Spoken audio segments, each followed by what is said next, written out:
I pledge allegiance to the flag of the United States of America and to the republic for which it stands, one nation, under God, indivisible, with liberty and justice for all. Let us pray. Most loving and gracious Father God, we thank you for another day in the land of the living. We ask for your wisdom and that you, Lord God, will be in the middle of all of this as we make the decisions for this town, for all people. And we just thank you in his name. Amen.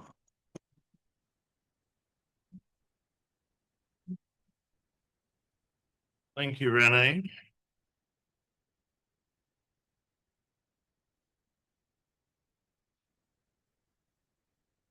Well, welcome again, everybody. We have a couple of, sorry. Go on, Joe. Mayor Pro Tem Everline, Here. Councilor Arnold, Present. Councilor Lanneman, Here. Councilor Miles, Here. Mayor Wells. Here. We have a forum. Welcome again. We have a couple of guests here. Jennifer Taylor from Gray Robinson. Is it Sarah Whitaker? No, I know who that is. Yeah. Your name? Sorry. And the lady next to you? Sarah Whitaker? Sarah Whitaker. Welcome to you all and welcome to everybody else. Agenda approval and review. I have one revision for the minutes. It states that I saw the trucks cleaning on the bridge. I didn't see the trucks on the bridge. I just was asking about who's responsible. Okay, so you want to pull that agenda item? We'll pull that off the agenda and then we can look at that at the time. Yeah, it's not a big deal. Okay. I'm not. David, do you want to pull? I want to pull 2, 4, and 6. 2, 4, and 6. And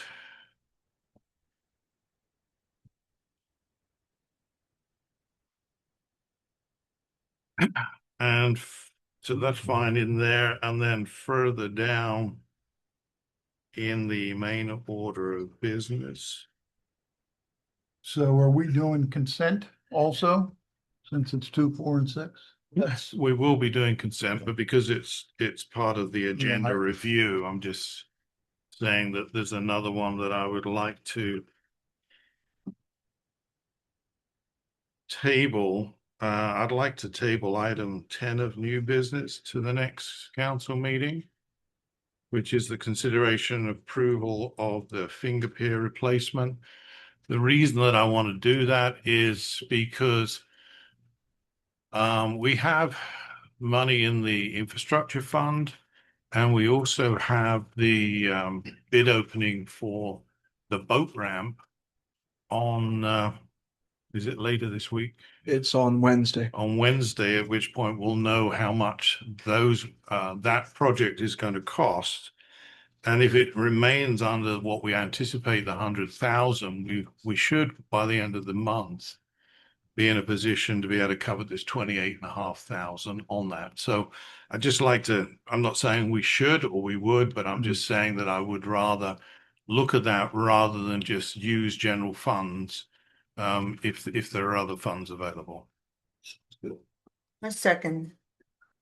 So So the adjustment is to remove item 10 and move it to the next meeting. yes, and then to pull items 2, 4, and Those are, That's part of. you're still only on Okay. agenda approval those at this are point. consent. Move to approve the agenda less item number 10, which will be moved to the next meeting. Second. all in favor, say aye. Aye. So now we'll move on to public question and comment. Any person wishing to address the mayor and council on an item that is not on tonight's agenda is asked to speak their name and address from the podium. 3 minutes has been allocated per speaker. Good evening. I'm Betsy Maxwell at 803 Camino Real Boulevard in Howey-in-the-Hills. I wanted to briefly mention a federal environmental review that is currently underway for Drake's Point, a proposed residential development north of Bishop's Gate along Lake Harris on County Road 48. Some of you are probably already aware of this. The proposal describes roughly 515 homes along with a marina, boat ramp, and private docks on the lake. The U.S. Army Corps of Engineers is currently accepting public comments as part of its review. Although the project appears to be outside the town limits, it is very close to Howey and could affect Lake Harris, as well as traffic along County Road 48 and State Route 19. Many residents care deeply about the lake and about growth in this corridor. And in moments like these, residents and local leaders share a role as partners in stewardship of the town and the natural resources around it. I simply wanted to raise awareness of the review process and encourage the town to stay aware and help keep residents informed as things move forward. Thank you.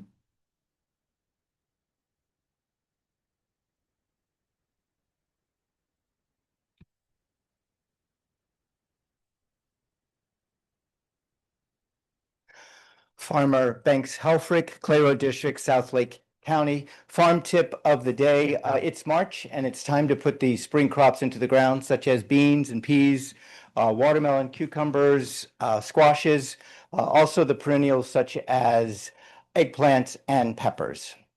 Mayor, council, distinguished guests, the ways and means of bringing goods and services to customers by businesses, entrepreneurs, companies is capitalism. Capitalism is what has triggered and has sparked the American dream. Many of us have grown up here in the United States with that opportunity. Some of us have come from other countries to live here because of that opportunity to grow wealth. As capitalists, we can grow as much wealth as we can. And this wealth we can invest in people. We can invest in cars, motorcycles, the stock market, gold, silver, crypto. However, the one thing that capitalism does not do is it does not give happiness. In fact, that cliche, money can't buy happiness, is quite true. My mother always said, money cannot buy happiness. So where does happiness come from? It comes from, well, service. And you all on the dais are here serving our community. Through service, political representation, also those who serve our military in representing us and upholding our Constitution and fighting for our country is considered service. Those who are of the cloth serve the community and their flock as well. Service, though, begins by showing up. Showing up moves to or leads to connections. These connections build relationships. Relationships form communities.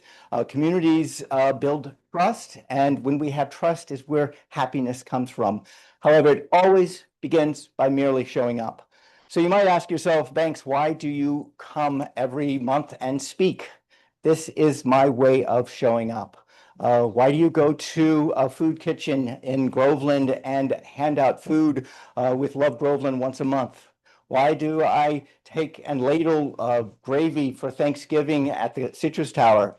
These are ways of showing up. And by me merely showing up does not show that I care. It shows more that South Lake matters. I am Farmer Banks Helfrich, advocate for South Lake County, candidate for State House District 25. May you all be blessed. Thank you for allowing me to speak. Mr. Banks, can I ask you a question? Certainly. We had one of the worst freezes that I've experienced in Florida back on the 1st and 2nd of February. Temperature got down to 24 degrees. My late wife had planted many tropical bushes in our yard, all of which have turned brown now. About how long should I wait before I yank them because they won't come back? Well, more than likely, the roots are still alive, so you can cut them right back to the ground, and I've already done that on my farm. And they will grow back from the ground. Most of them will. I cannot guarantee that all of them will. However, that's what's happening on my farm. Basically 4 to 6 weeks, and we are at roughly 4 to 6 weeks now. We're at 4 So, weeks now. yeah. Okay, great. Thank you. I'd like to point out one thing, pointed about the freeze. Turns out there's a good size to this recent freeze. Because it prevented a lot of the insects from laying their eggs in our citrus, most notably in our peach trees. And now my peach tree is now blooming like crazy, and we're gonna be looking forward to some peaches that hopefully will fully grow this year. Peaches love the cold weather, and yes, mine have done the same thing. You're just popping. Great. Thank you. Any more questions?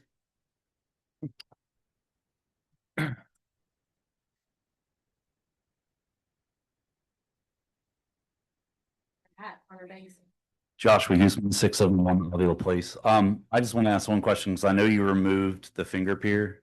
Can I address that since it was removed, or I just want to make sure? Address it in which way? Well, so I was here tonight to speak on behalf of Morgan, because Morgan couldn't make it since he's off, and it was just to address the point behind it, and Parks and Rec discussed that amongst many other things. It's not pulled because I don't like the figure. I understand. It was purely on the basis of the funding. Understood. So it's just pushed to the next meeting. Okay. That's fine. Any other public comment tonight? Then I'll close public comment and we'll move on to the consent agenda. So we're putting now items 1, 2, 4, and 6. And I'd like to pull 3, just have one question about it. Okay, so can I get a motion? Do we not need a motion to approve the rest of the consent? Oh, yeah. So I need a motion to approve the remaining items, which I believe are item 5, 7, and 8. I'll make a motion to approve agenda items 5, 7, and 8. Second. all in favor, say aye. Aye. All right, then do you want to do the consent agenda now, or do we want to do that later? The ones that were pulled, I'm asking. You could do that, unless you want to let our first guest speak, so she can be done. We can do that.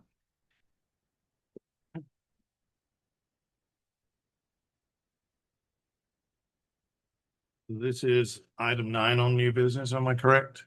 That is correct. Okay. Item 9 is consideration approval of contract for surface water analysis for consumptive use permit, CUP compliance.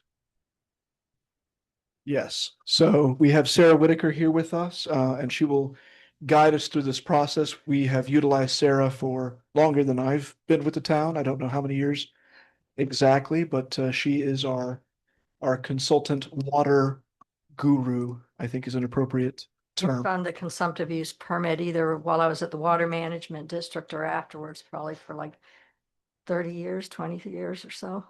Okay. Yeah. But So- now I'm your agent for consumptive use permitting. So can you walk us through the necessity of this? And I think John's going to pull up the Yep. presentation. And I'll just give a short presentation on why you have to do it, the steps we're going to go through, and then the team that we have working on it. Can you pull the microphone a little closer to your mouth? Thank you. Can you hear me now? We can hear you now.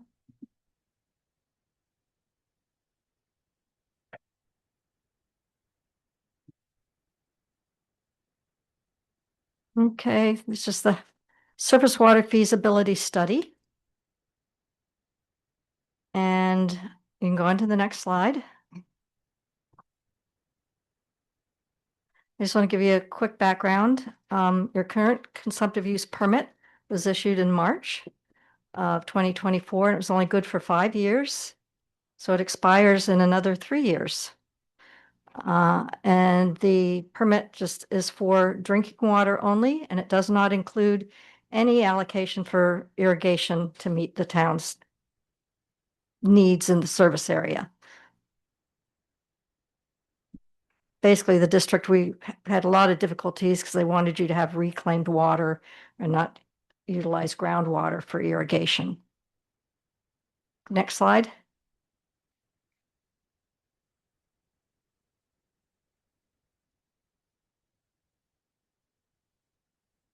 All right, and just for your information, when we were going through the consumptive use permitting process with the Water Management District, in 2023, they had a version of it that required the town to conduct this study. And it was to be completed by last December. There were some issues with it, for the timing and the funding. And so through negotiations, they took it out, but you got a very short duration permit. So next slide, please.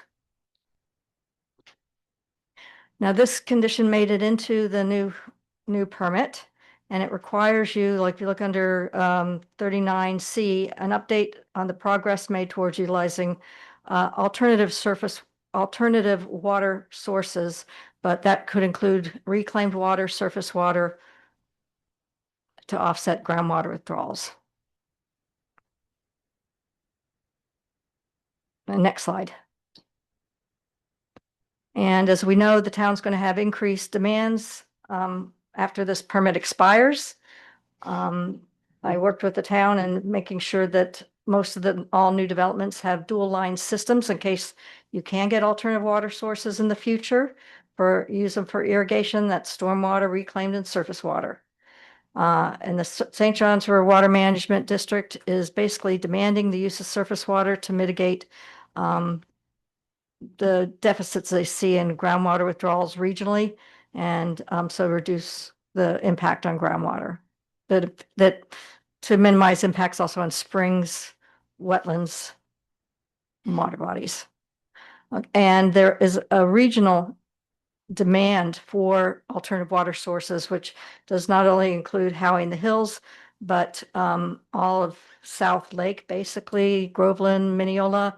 They're going to be needing alternative water sources in the future, but so that might give you the opportunity for future partnering, but this study is just for the town of Howey-in-the-Hills. Next slide.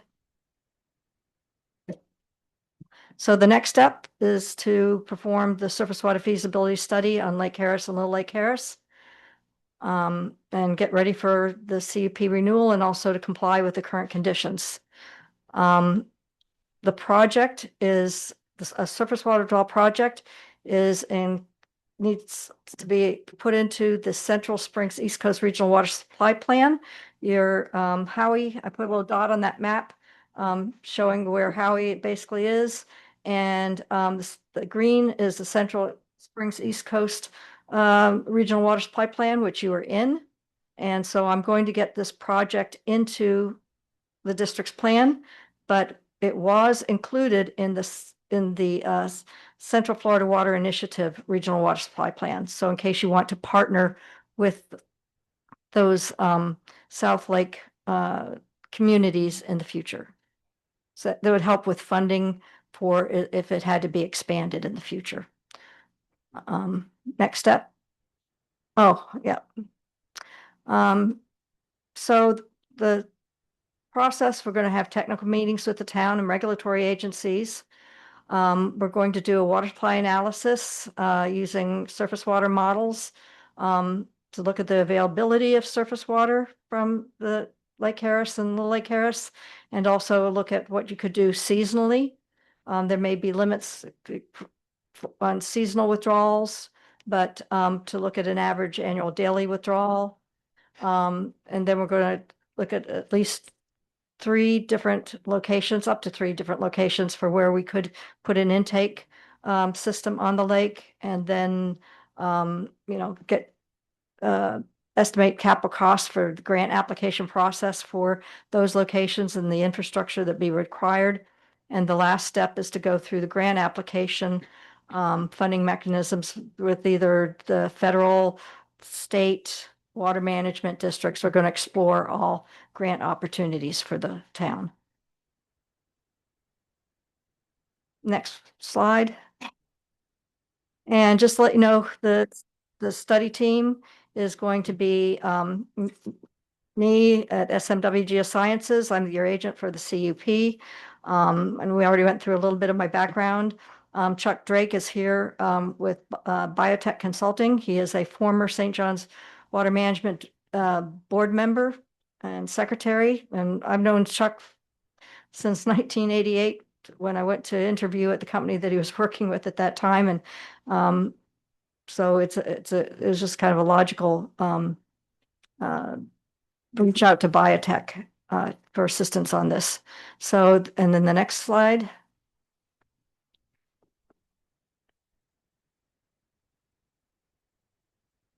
We also have Ann Shortell, who used to be the executive director for the water management, St. John's River Water Management District, and she is a grant funding expert. She will help us get to, turn over every stone that we can find for, cost share grants for this. And John Miklos is also with Biotech, and he used to be a governing board member and chairman, and has just extensive experience with surface water, wetlands, and all these other issues that have to be addressed to look at the feasibility. And that's it. I don't know if anybody has any questions. And Ann is online. Oh, Just if FYI. you have questions. I have a couple. Sarah, the only time I ever see you is when we pop up for one of these things. Last time I saw you was about 2 years ago, and at that time we had applied for a cup renewal, and we had asked for 20 years, and they had tentatively told us 5 years, and we engaged you at a price of $10,000 or so to go argue with them that we should get at least 10 years. And I never heard the outcome of that, but maybe that was because my memory is just not very good. I don't know. Do you remember, Renee? No, I remember the conversation very well, and you're on point. We didn't get too much of a follow-up on it. I don't think there was a follow-up that was really, what happened after that? So You got to, because we weren't doing the You're right. surface water study at that time, they wanted a shorter duration permit to kind of push you in that direction. We hired one of the best lawyers in the state of Florida, and he worked with the water management district, and basically you ended up getting a 5-year permit, and they, with the conditions that you investigate surface water. right, Yeah, that extra that was- cost that was was for actually- the attorney. That was actually an add-on then. So we paid 10,000, and you're right, the 10,000 was to hire the attorney to go down and talk. And out of that, we ended up with the same 5-year cup that we were going to get anyhow. Well, I think it started out with, they offered us a little bit more, but with less water. Right. So you went for the higher amount of water With for the less shorter time. duration. And they also had, and Sarah can correct me if I'm misstating it, but they wanted us to solve the surface water problem and construct something within a certain period of time. And we walked away with, well, let's do the analysis before the next Yeah, renewal, rather the- than actually building a facility or a solution, which would have been. The concern I had there was the first time I even heard about that was this morning at about 10:15 when I was talking to you. And we're backpedaling 2 years now. Going forward, how much money are we asking in this item? $184,000? CA. 58,000. 158? Mhm. Okay.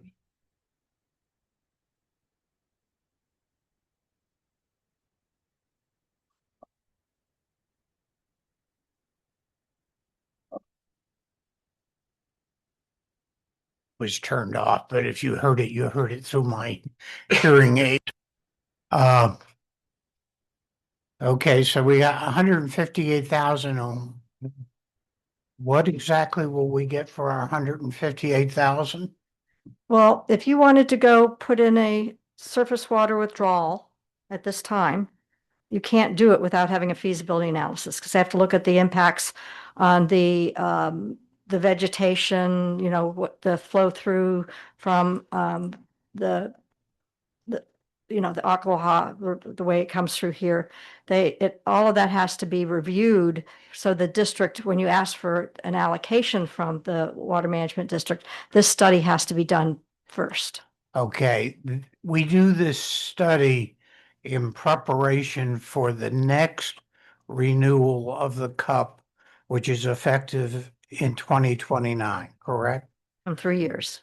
Okay, so, and what the hope of this study would be is that we can expand our 0.9 million gallons a day by some specific amount by taking the water, which would be only used for irrigation purposes, out of the lakes instead of taking it out of the ground. Question, I'm not through yet. I'm just trying to frame this. When we, about 5 years ago, approved the construction of water plant number 2, number 3, and prior to that, we approved the $1.5 million to drill 2 wells into the lower Floridian aquifer. I thought that was to provide us the ability to get more water, both for the purpose of drinking and for putting on our lawns. How come we're having to dance this dance again? I'm kind of confused. Well, for one thing, the city did not ask for water for irrigation. It was not part of the application process, and that was just through discussions with the city, the town, that was the decision made. Because if you're that Central Florida Water Initiative area that is just right over the line there in Groveland, they have a very strict 115 gallons per day per capita gross. That includes commercial, it includes utility use, unaccounted for water use. Those are what the district is when you have a permit application there, that they are trying to hold you to and get you down to 115 gallons per day. It used to be 150, and any place in Lake County, typically with the soils and the type of development that's coming in, I have Mineola's using probably 200 gallons per day per capita for the new developments. So that was one reason that I think the city, when they saw how much water was being used at Venetia, that there was a decision not to provide irrigation water, because you probably would be out of compliance on day one when you got the new permit. So with all the dual lines going in, and the city is requiring the developers to come up with an alternative source, they're trying to get their own permits. But in the future, you might be able to take this water, connect to those dual line systems throughout the town, sell the water, get revenue and income from it. So, you know, that's a plus. Do you have any sort of a ballpark number for how much it would cost to construct the facility that would extract the water from the lake and tie it into our existing reclaimed water system? That's going to be part of the review. We're going to look at where the main distribution lines would have to go, depending on where the source is, where we set up the intake. But that's all part of, there's going to be cost analysis that's also presented. Do we have Very a preliminary. central location where all of our reclaimed water pipes come together? No, you would have to, that's something in the future. There are these projects that go into the CFWI, Central Florida Water Initiative Regional Water Supply Plan, and the one that you're in, there are projects that have to be identified in there. And you can get then grants for Mineola's doing a septic to sewer. All the commercial and some of the homes that are on the west side of 27, there are wastewater plants all the way up there on Yeah, I Sugarloaf. understand. We just approved that at our last meeting for a different consultant to go ahead with that because we already have the $3 million left out of our 3.2 million grant for on the wastewater side.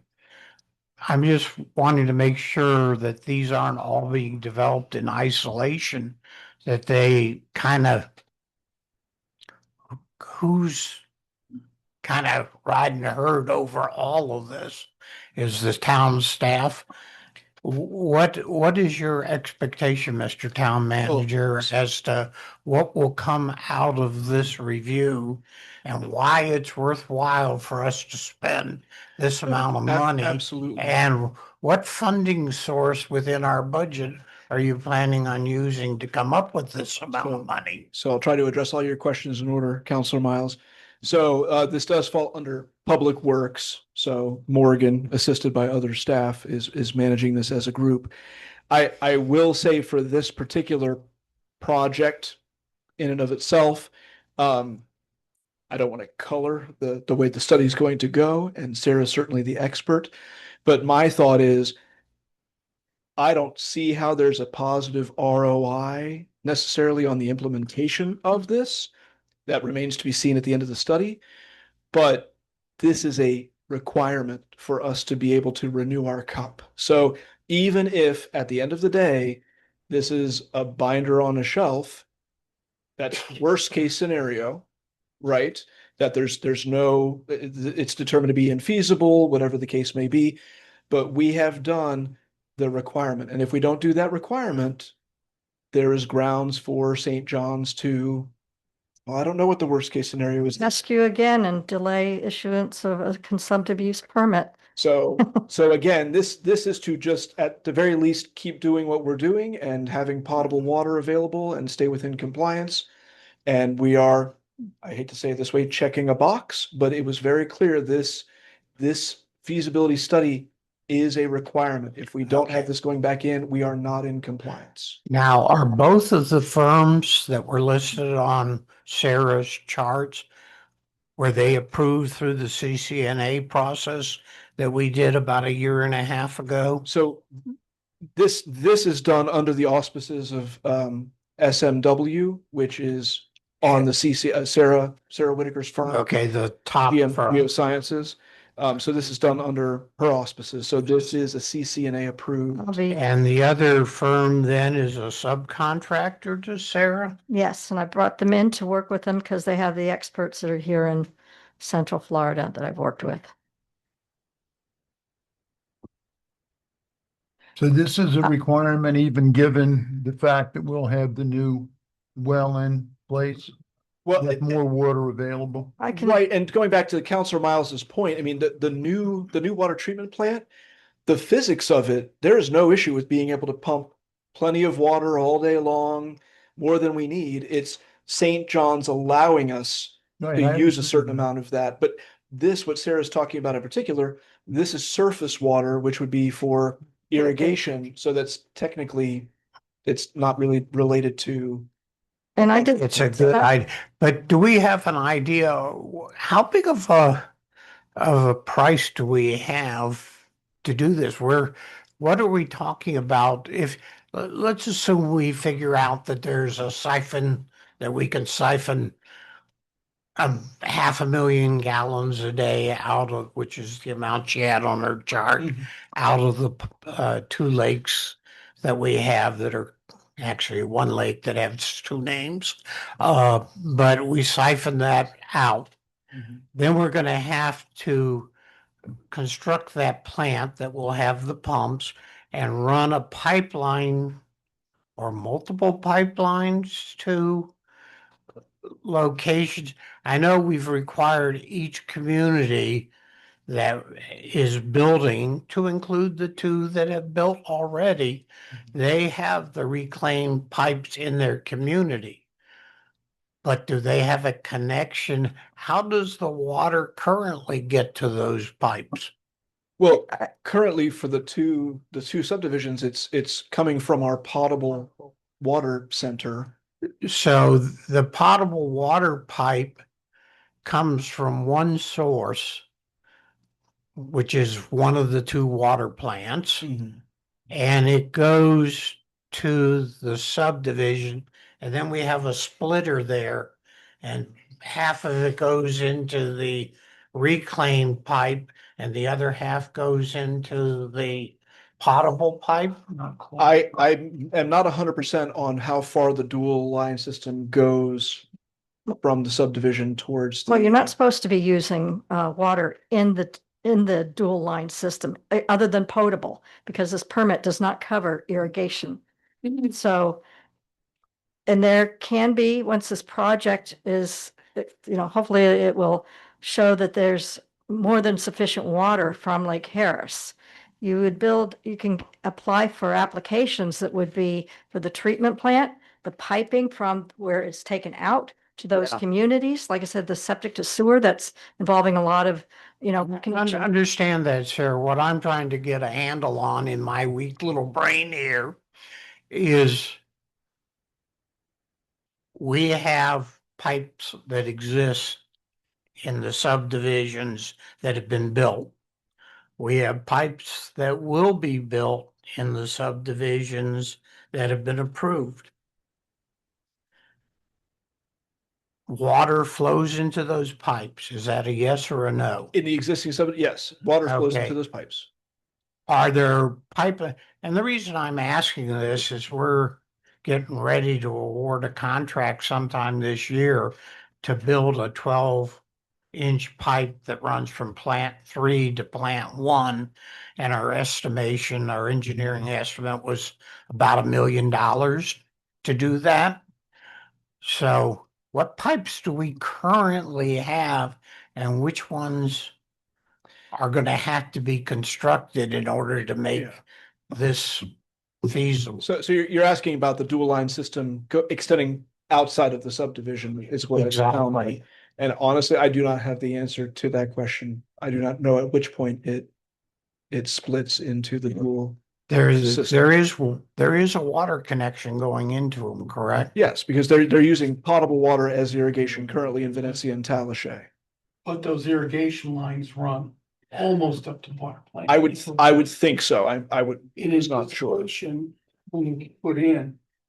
So the irrigation lines for Venezia and Talashe run almost right up to water plant number 1.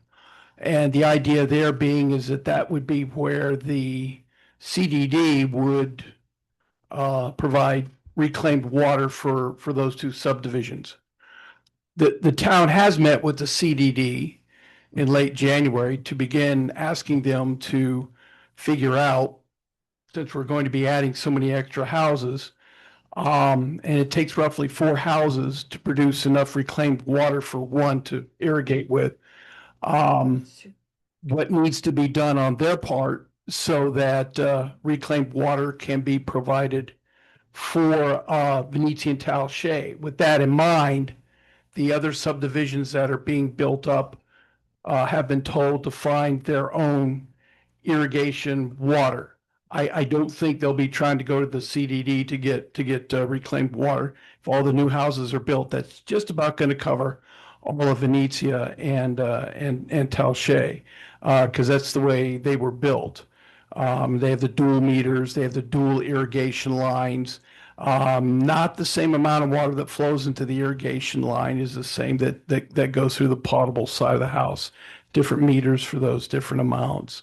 So we've already begun talking with the CDD about, okay, you're going to be getting a lot more wastewater. How do you treat that so it becomes reclaimed water? Now, their initial reply was they're going to look at it, because he says, well, yes, they do provide some reclaimed water to the golf course, but it doesn't have to be as good a quality if you're going to be sending it out to houses, because people walk on the grass a lot and stuff like that. So I'll leave the science up to them. So I guess my biggest concern is, and help me out here. So in 1975, I took a couple of geology classes out at Valencia Community College as I was starting my college studies. And I remember my professor telling me that all the lakes in Central Florida are not stream fed. Correct. That they will eventually run out of water. Now, I do know Florida basically sits, the hydrologic map of Florida, it's like we're floating on top of water. And it's partly because of our karst topography that's underneath it. But my concern is if we start dipping into the lake, and Leesburg's going to be dipping in the lake, and Tavares and Astatula, and I guess my concern is at what point does that lake go dry? Well, it won't go dry, but it will, that's what the study is, to look at the safe yield from it also. And, Okay. and you are correct, that Leesburg will be encouraged when their permit comes up for renewal to be looking at the same, source. Yeah. So Except for Leesburg has more sources because Lake Griffin is adjacent to them also. yes, so there'll be a safe yield that will be established, approximate safe yield. They'll be established from it. And, then you can apply for a consumptive use permit for that. So Getting back to my question, have we required, so we have pipelines from Venetia and Talashe that come up somewhere close to water treatment plant number 1. Are we requiring, I know we require all the other subdivisions we've approved to place reclaimed lines in their subdivisions. Are they also required to run the lines all the way up to water plant number 1? So we have pushed this back onto the developers to come up with their own solution to irrigation. We said, basically, whatever you do, as long as St. John's approves it, but you're not getting it from us, which was what St. John's was pushing us to come up with, to not provide any more potable as irrigation. So we amended the land development code. We amended every developer's agreement, and Heather's nodding along with that, to say, let's be clear, we are not giving you any irrigation. Good luck, Godspeed, come up with your own plan. Does that then mean that we only had to provide reclaimed water to Talashe and Venetia? At this point, those are the only ones, the only developments. So the only reason we're doing this study is to check the box with the St. John's Water Management District? Sounds like it.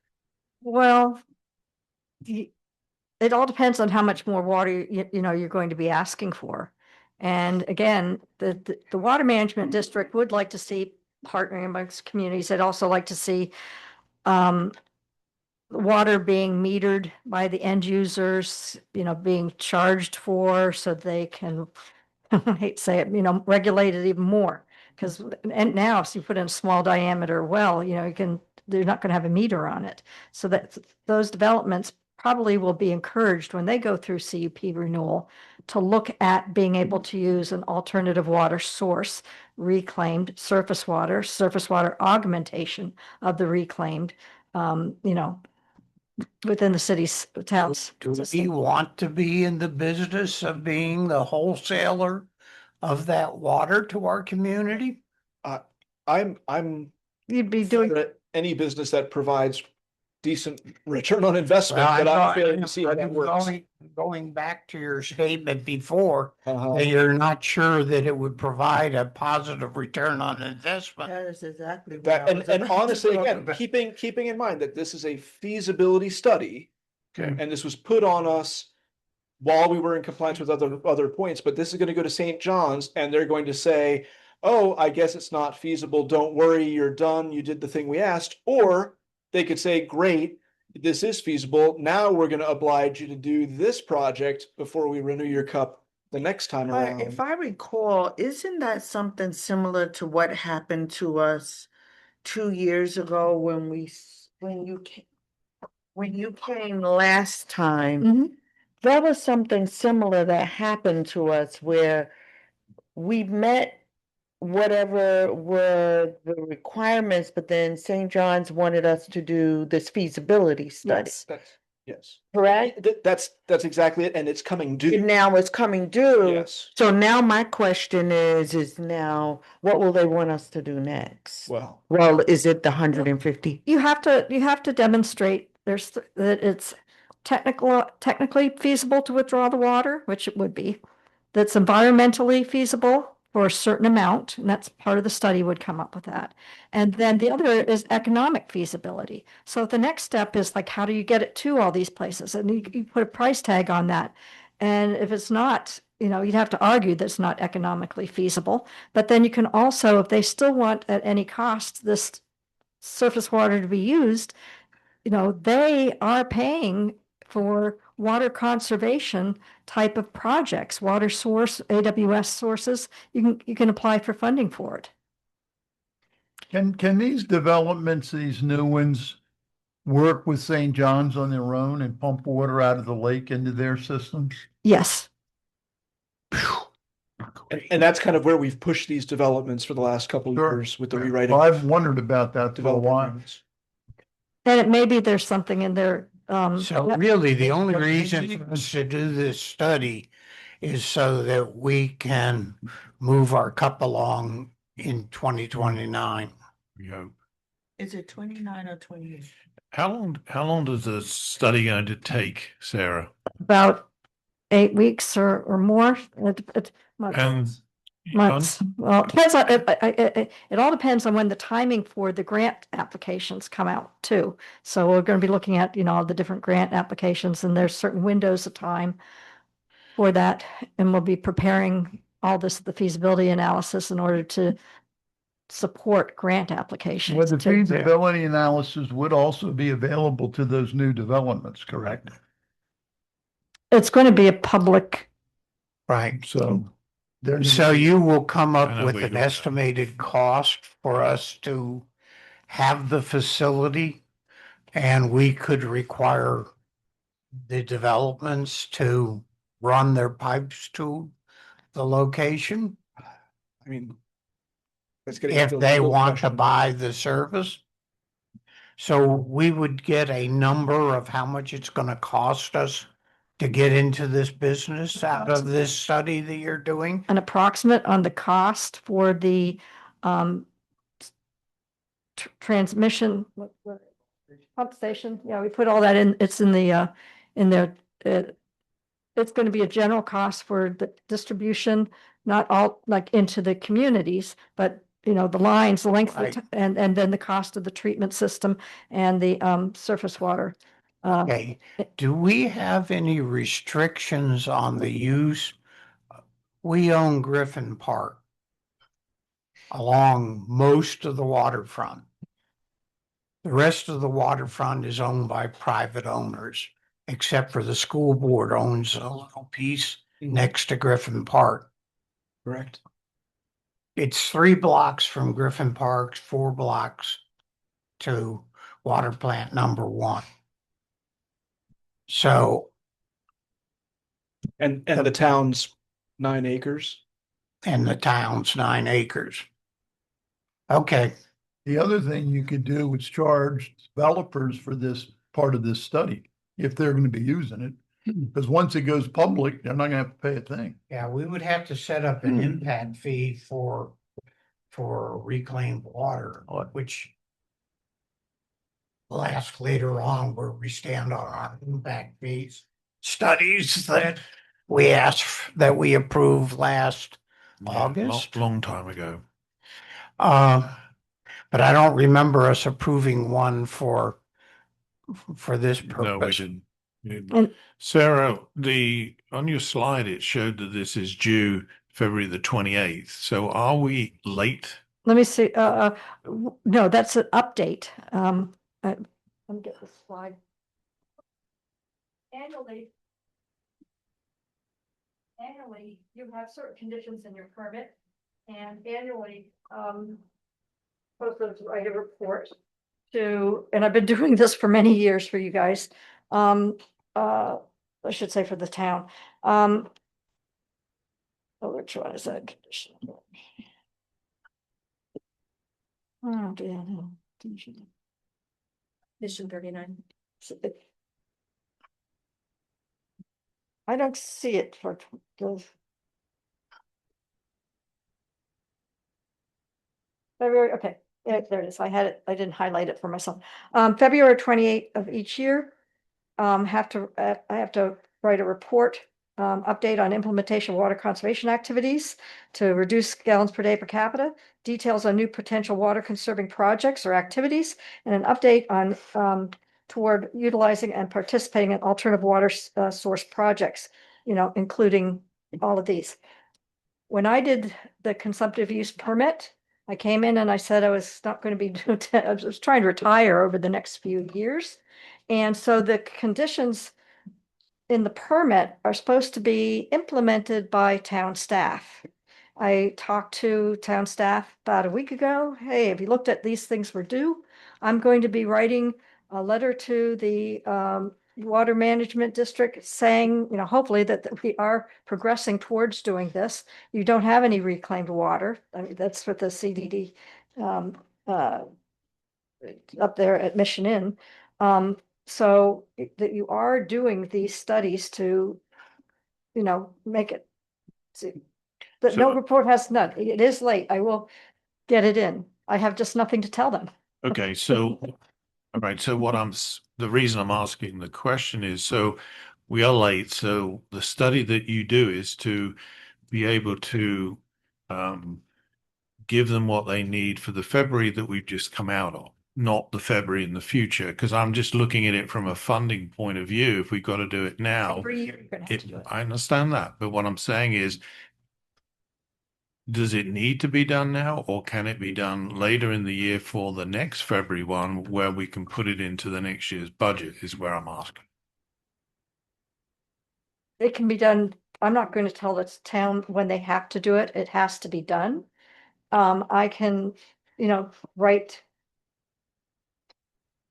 a compliance response saying that a presentation was given, so I can document this is on your agenda. They look at your agendas to see what conservation measures are being done.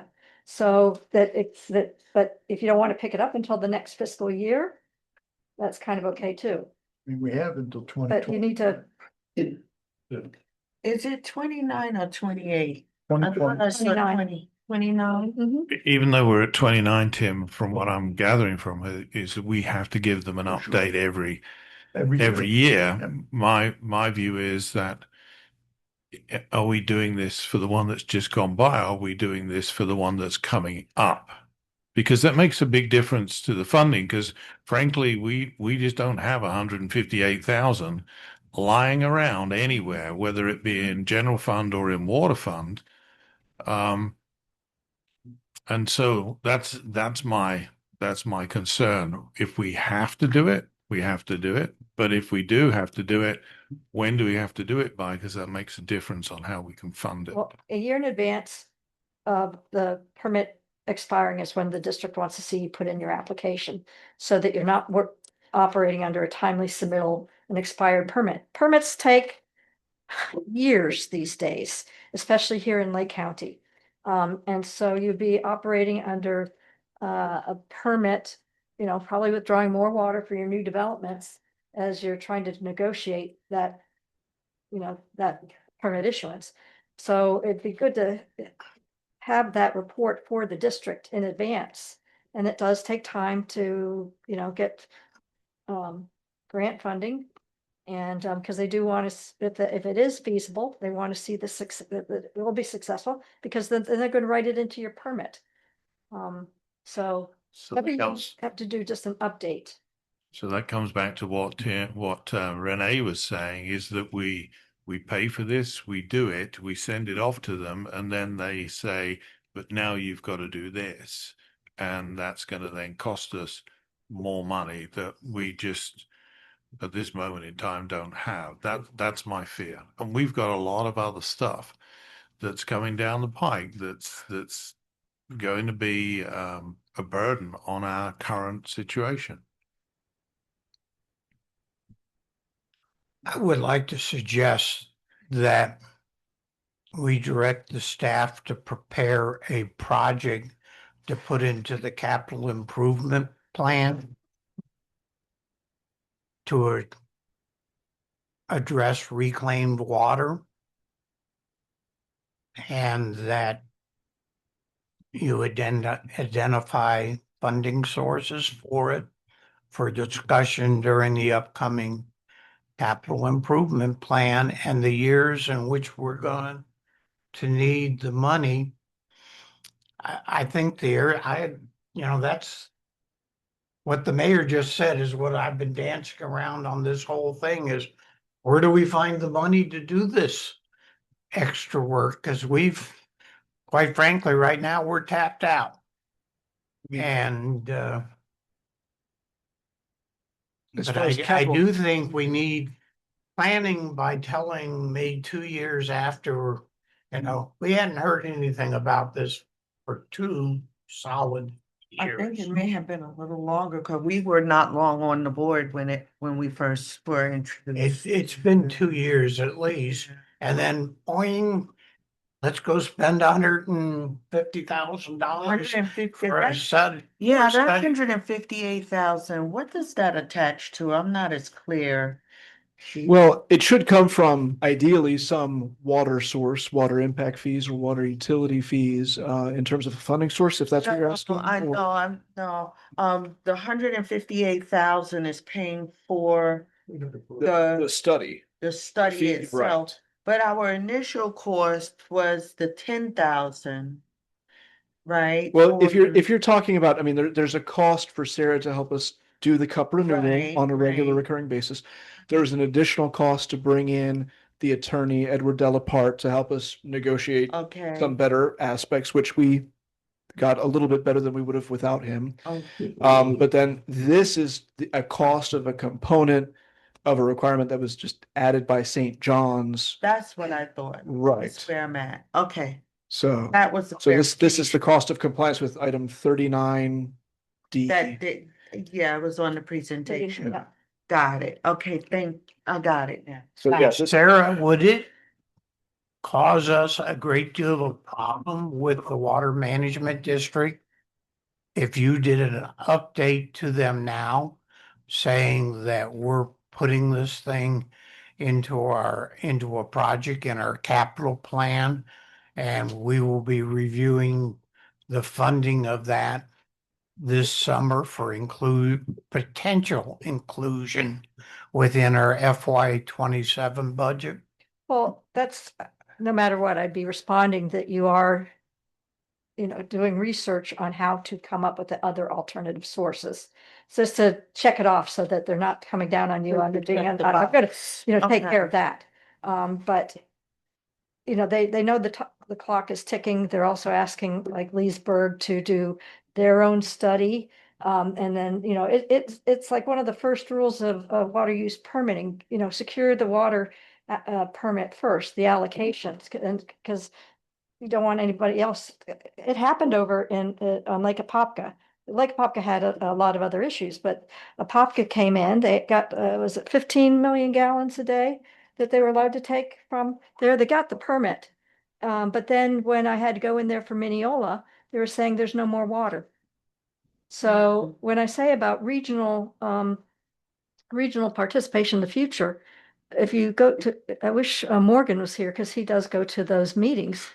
They're looking at, the possibility of, partnering with a source someplace here or somewhere else on the Ocklawaha for their own surface water withdrawals. Because the district does not want to issue any increase in allocation, for non-potable uses. And I can put in there that, you're thinking of it, or if you approve it for like next year's, just, that you'd be starting to do it then. It probably would take another set back a year for the funding for projects because the district opens up we'd be looking at DEP permits too. I mean, grants, but the funding opens up, but in like January? Yeah. In January.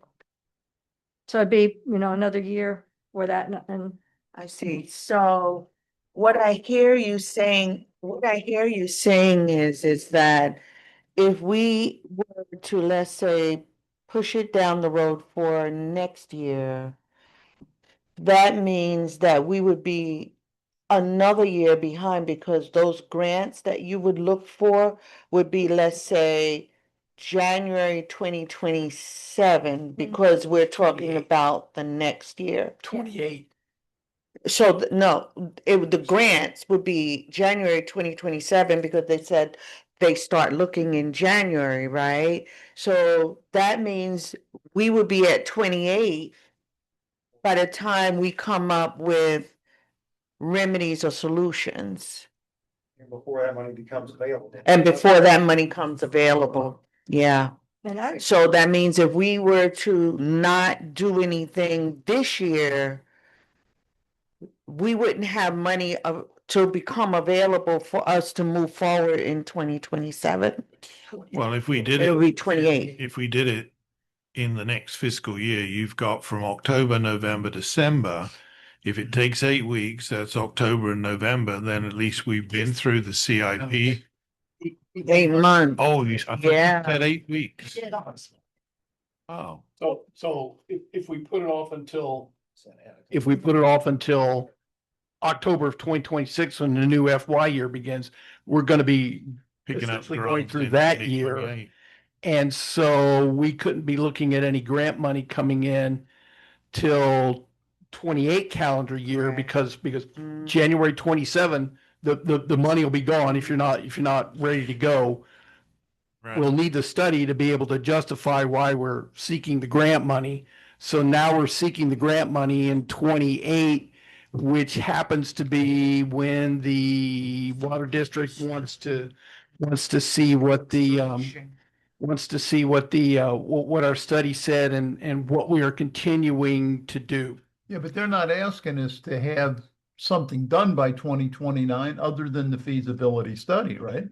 Yes. correct. So, yeah, I mean, in terms of what you do beyond there, we would have Yeah. more time. Yes. And the feasibility study being done earlier, is that going to increase the amount of water that we can get on our cup or not? Yeah, I was gonna say, I'll Go ahead. interject. For the record, Chuck Drake, not related to Drake's point. I just had to make sure I clarified that. I did take geology at Valencia in 1977. Jim Einschmidt. That was- Yeah. All right, very good. So anyway, I digress. So yeah, the Water Management District is going to start a minimum flow and levels analysis on the Harris Chain of lakes. So that can reduce the available water from the Harris Chain that you could otherwise get. So if you can work now with the district as they're doing that, you could get your fair share of that. And you have to also use the lowest quality water available for that need, say surface water for irrigation, not fresh groundwater for irrigation. That's reserved for not reserved for, but primarily for public water supply. So there is a limited amount of surface water available. And also grant funding, also, I think you started to allude to that. The legislature allocates so much money every year and you bet, my opinion, get that while you can. So get the feasibility study done. If it looks good, apply for the grant. So you're first in line with that project for the DEP to approve, and then it goes to the legislature, I'm pretty sure, for approval. So there's the timing issue and getting the water so that you can continue with your developments can continue, and you provide reclaimed water to them, because you want to make sure you have that reclaimed source. So those grants are renewed annually, or is there a limited number for these lakes? Doesn't apply to a certain source. I mean, the grant, right, the grant money is separate. It's all an alternative water supply grant fund that legislature allocates Right. every year. Right. So you could have a multi-year project that gets funded, maybe that first year, maybe it has 2 or 3 years of funding. But you don't know what, how much it's gonna, there could be a big Regional Water Supply Authority that comes in and get all the grant, a lot of the grant money, like it's happened over in Polk County and the West Coast. So if the money's available, I think like go for it, get it while you can, because you want to have that water available for future developments when they come in. Otherwise, your development gets curtailed if you don't have the water to supply their needs. And the team we have has excellent connections with DEP St. John's for getting grants, you know, the opportunity to do that. And let's say you don't always get the full grant money the first year, or only partial, or you may not, you know, there's no guarantee. But you get that application in for the grants. It's on their radar. This is what the district wants in this area. Are these grants 100% or are they matching? Well, we're going to try to stack the multiple grants in order to get as much of that close to 100% as we can for the, full or final or preliminary final design, construction, all those aspects of a project. So it's not I can't say there's 100% funding, but we're going to stack as many as we can.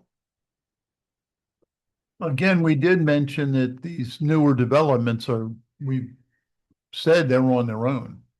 So we just have to do Tallahassee and Venetia, right?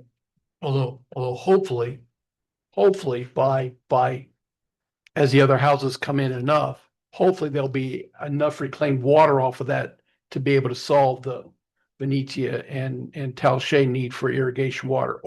Or it's the CDD, I thought. Well, the CDD, yes, they would provide it with all the wastewater that's going to them. Or the other alternative is, let's not forget about it, is we are now authorized by the state legislature to go ahead and use artificial turf. 10,000 gallons a day. And we do have people in Venetia who have expressed an interest that, hey, I'd like to use artificial turf. So we don't have to decide that today, but I am saying that might even be something to keep in our hip pockets if the funding doesn't come through, or if we're not pleased with necessarily all the water. I've got to tell you, I would not mind not having to mow my yard. Question, Sir Town Manager. Yes. What is the cost if we were to make this,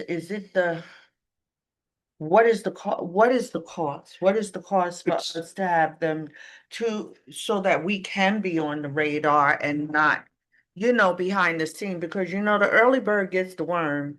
And a lot of times when we kick cans down the road, everyone else go for the grab. And by the time we're at the back of the line and there's nothing. So that's a thought I have running around in my head. And we've had a couple of those for Howey-in-the-Hills, and we need to come out of that kind of a rut where we're the last people on the line and then there's nothing. And we incrementally fund it. But what is it that we're funding? Because we're not supposed to be, I know I treat the town's money like my checkbook, but we're not supposed to be spending like any money like that. We have another budget time that's coming up this summer. Well, and this is, I don't want to say inevitable, but I mean, this is a requirement from a state agency that we can't ignore to minimally do the feasibility study. Whatever may or may not come after that is a kind of a separate question. To Sarah and Chuck's point, the sooner we do this and get the feasibility out of the way with the time we have left, we have a few different rounds of getting some or all of the different grants available over a course of multiple years. What is your recommendation, Mr. Town Manager, on how we should handle this funded? How do we respond? $10,000? What do you recommend that we do?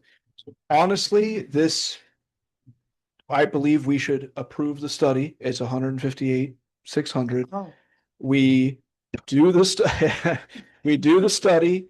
That's and she was sitting down already. Of what funding source? And again, as I mentioned before, ideally this would come out of some water funding source, but frankly, those are being fully utilized for the construction of the water treatment plant. That being said, the only other appropriate funding use would be the general fund, which means that we're going to be tapping into the line of credit that much sooner because we did the $6 million well, or are finally approving the $6 million line of credit with a certain cash flow plan. But again, this requirement's not going away. And there are funding sources that come up on a recurring basis, but we need to be ready for that because fortune favors the prepared. So you recommend, what I'm digesting from this is that we appropriate through a budget adjustment, $158,600 this fiscal year out of the general fund balance, thereby reducing it by that amount of money. And once we do that, we award the contract for that. I would say so. Now we could attribute it to the water fund. I mean, that's a particular point, and then the water funds owes money. But the short answer is yes. I think it should be done sooner than later. Meeting. I like David's idea about discussing this at the workshop. And yes, my next question, Months away.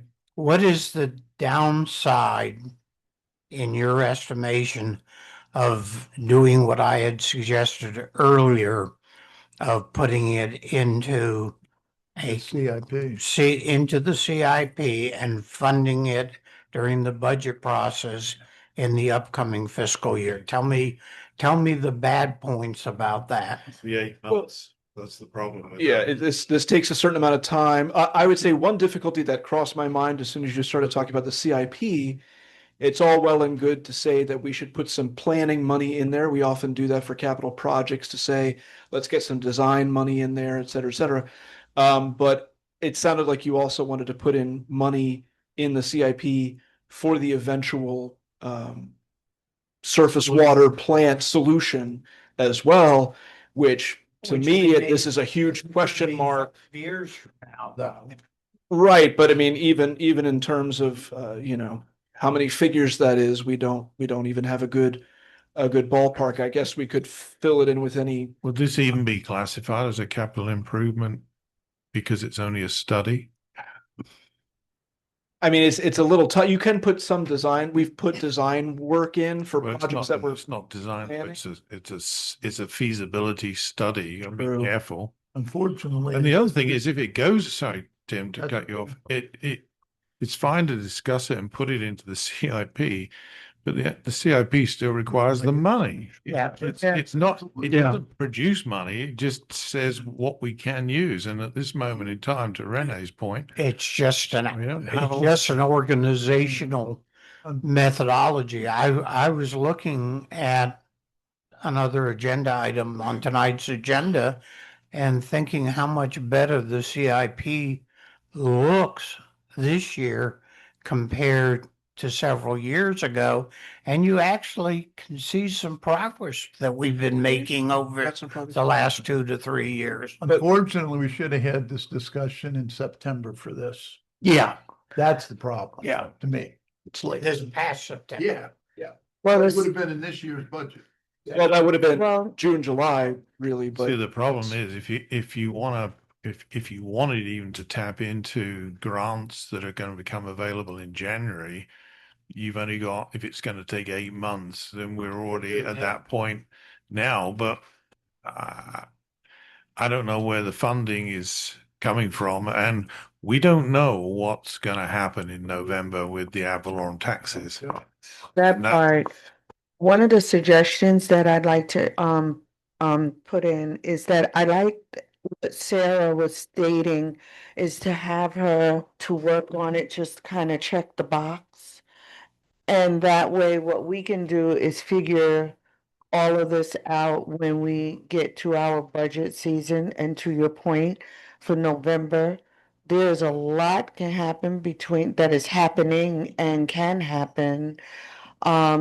The other piece is I'm always looking at the ROI component, and there is none here, but it's needed and it's necessary. But I don't think that this is something that we should I think it really needs discussing and with a fine tooth comb. because we've approved all these developments, but we don't know where all of this is going. We've approved some other things. We still don't know where many of these things are going, and the town is thinking about this as revenue. And so I think that Well, the thing is, even if you pull it out of the lake and you stick it in the lines of Venetia and Talashe, all you're doing is replacing the potable water that's already in there, which you're charging a lot of money for.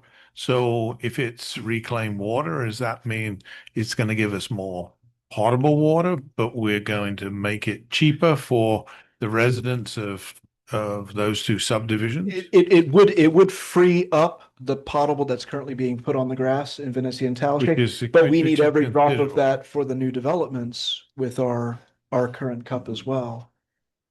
But it doesn't change. No, well, that would not change until we get to the renewal time period, but we will have And that's developments with 2029. water in their pipes before the cup gets renewed, because if we have 3 years from today, basically, so Lake Hills and Hillside Groves are gonna have houses, and frankly, the water that they need, I'm not gonna say some of it's being used on the grass in Venetia and Talashe currently, but some of it's being used on the grass in Venetia and Talashe currently. a So, lot of it, oh, yes, so, I mean, if we want to be truthful. yes, Yeah, so but we that's need to lower the not the fault of irrigation the usage residents. just to stay That's within true. cup compliance for our current time period, just for the two subdivisions that are actually turning dirt today. And that's again, without getting even into the renewal. What happens if we don't comply with the cup? No. I wonder Well, what. if we exceed the cup, what is the penalty? Good question. Sarah?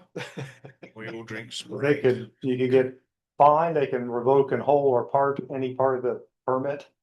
That's right in one of the general permit conditions, they can revoke in whole or part your permit, and then you can't theoretically pump water. Legally, That they like, can. legally they can, that'd be not a good Yeah, move but to shut off the public. 9 points the law. Does the governor activate the National Guard and send them in and? They've never done that, they give you a temporary permit like they've done with Claremont and several others to work through all the technical issues to find a source of supply to meet your demand, but they're not gonna shut off the towns. Actually, we need to bring this to a head, and then the question is, do we fund it now? Or do we fund it later? Well, the other question is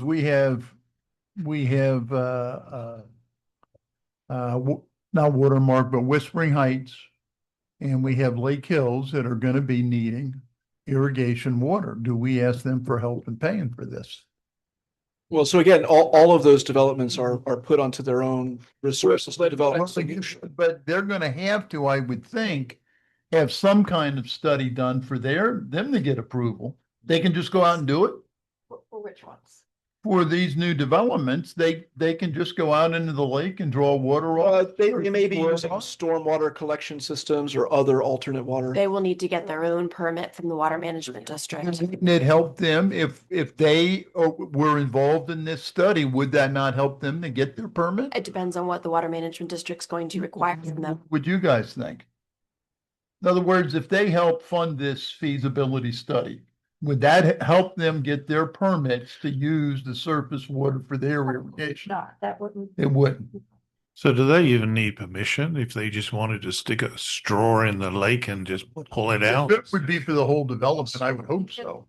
Well, I would hope so. I'm just asking the question. To do that. But they, again, just to be clear, with these developments, they don't only have the option of tapping into the lake. They could be using on-site sources. They could be using wells of different types. They could be reclaiming stormwater. They could be doing other kinds of alternate water provisions for their irrigation. So again, it's not like surface water is their only option. We were tasked by St. John's to look specifically at surface water, but there's half a dozen possible options that these developments could come up with on their own to come up with irrigation sources. They could. Can we hear from the public about this before we make a motion? We're doing, shouldn't do public comment? I don't- Or should we make a motion and then hear from the public? Well, I guess it depends what the motion is and what are you suggesting?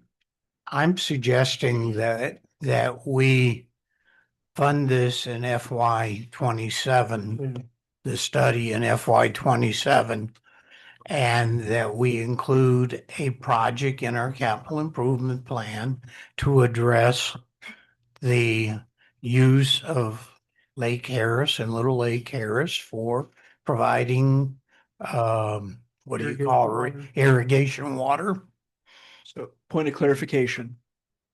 If we fund this in FY 27, which is October 1st, we would miss the first possible round of funding that's in January. Well, we need to do the study in order to be at the level that the district would consider it to be, you know, So, feasible. yeah, but the next opportunity is how much later? A year? Following year. The following. Following year, But we would still be there before 2029. Right. right. And you want to start doing the I'd like to application. make a motion that we establish this project for consideration as part of the capital improvement plan and that we budget for it in the FY 27 budget. I'll That's second my that motion. Before we What take is it, that motion again? I missed something. That we establish a project in our capital improvement plan to address irrigation water, and that in the first year of that project, we fund the budget for it in FY 27 as part of our capital plan, followed up by as part of our FY 27 budget. We will be working on that 3 months from now. Okay, thank you. the other thing is, and I know this will go down like a lead balloon with you, David, but of course, we have typically used the infrastructure fund for road repaving. And We 12 didn't, months. up until the last 5 years, we didn't do that. I know. For 20 years. I'm just saying that is an alternative source of funding, assuming that the study can be classified as a capital project. Because obviously there are rules with using infrastructure money. But I think that's part of the discussion that you're suggesting that we have. So we have a motion and a second. Anybody from the public like to weigh in on this topic only? If $8,000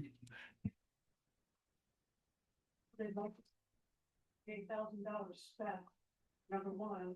Number two. sorry, if you want, you have If you to want come to to. talk, you have to come up front. Well, this is the reason why we have public comments, so you can opine on what you think we should do. And your name and address, please. My name is Paulette Shipley, and I'm at 544 Avila Place in Howey-in-the-Hills. Thank you. This is the first meeting of its kind that I've attended.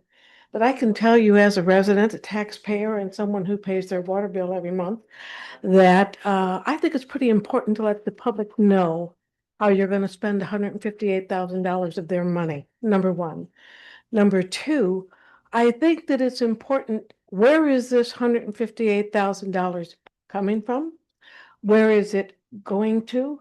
What is the public going to see as an end result? And just right off the bat, sitting back and listening, these are the questions that I have with respect to that.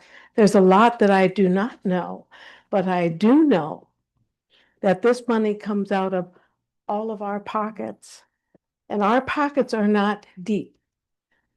Well, The other question that I have before I finish is, how can the St. John's Waterway dictate to us and this community, excuse me, that we have to spend $158,000 for a study like this? And you know, it also begs the question, there are 2 subdivisions already established and moving and functioning. It seems to me like the results from these 2 subdivisions should be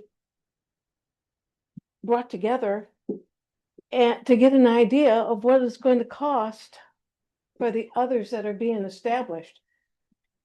Lastly, are the commercial industries that are establishing themselves anew in Howey-in-the-Hills, are they contributing?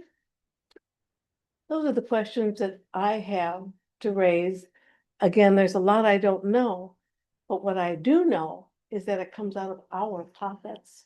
And I'd like to feel that, no, I know that you all are accountable for all of us. Well, all I of the thank you things for that your you have, all the things you've said, ma'am, are exactly what we have been debating in this meeting. Well, Everything that, we have to come up with a solution, and we have talked about funding sources.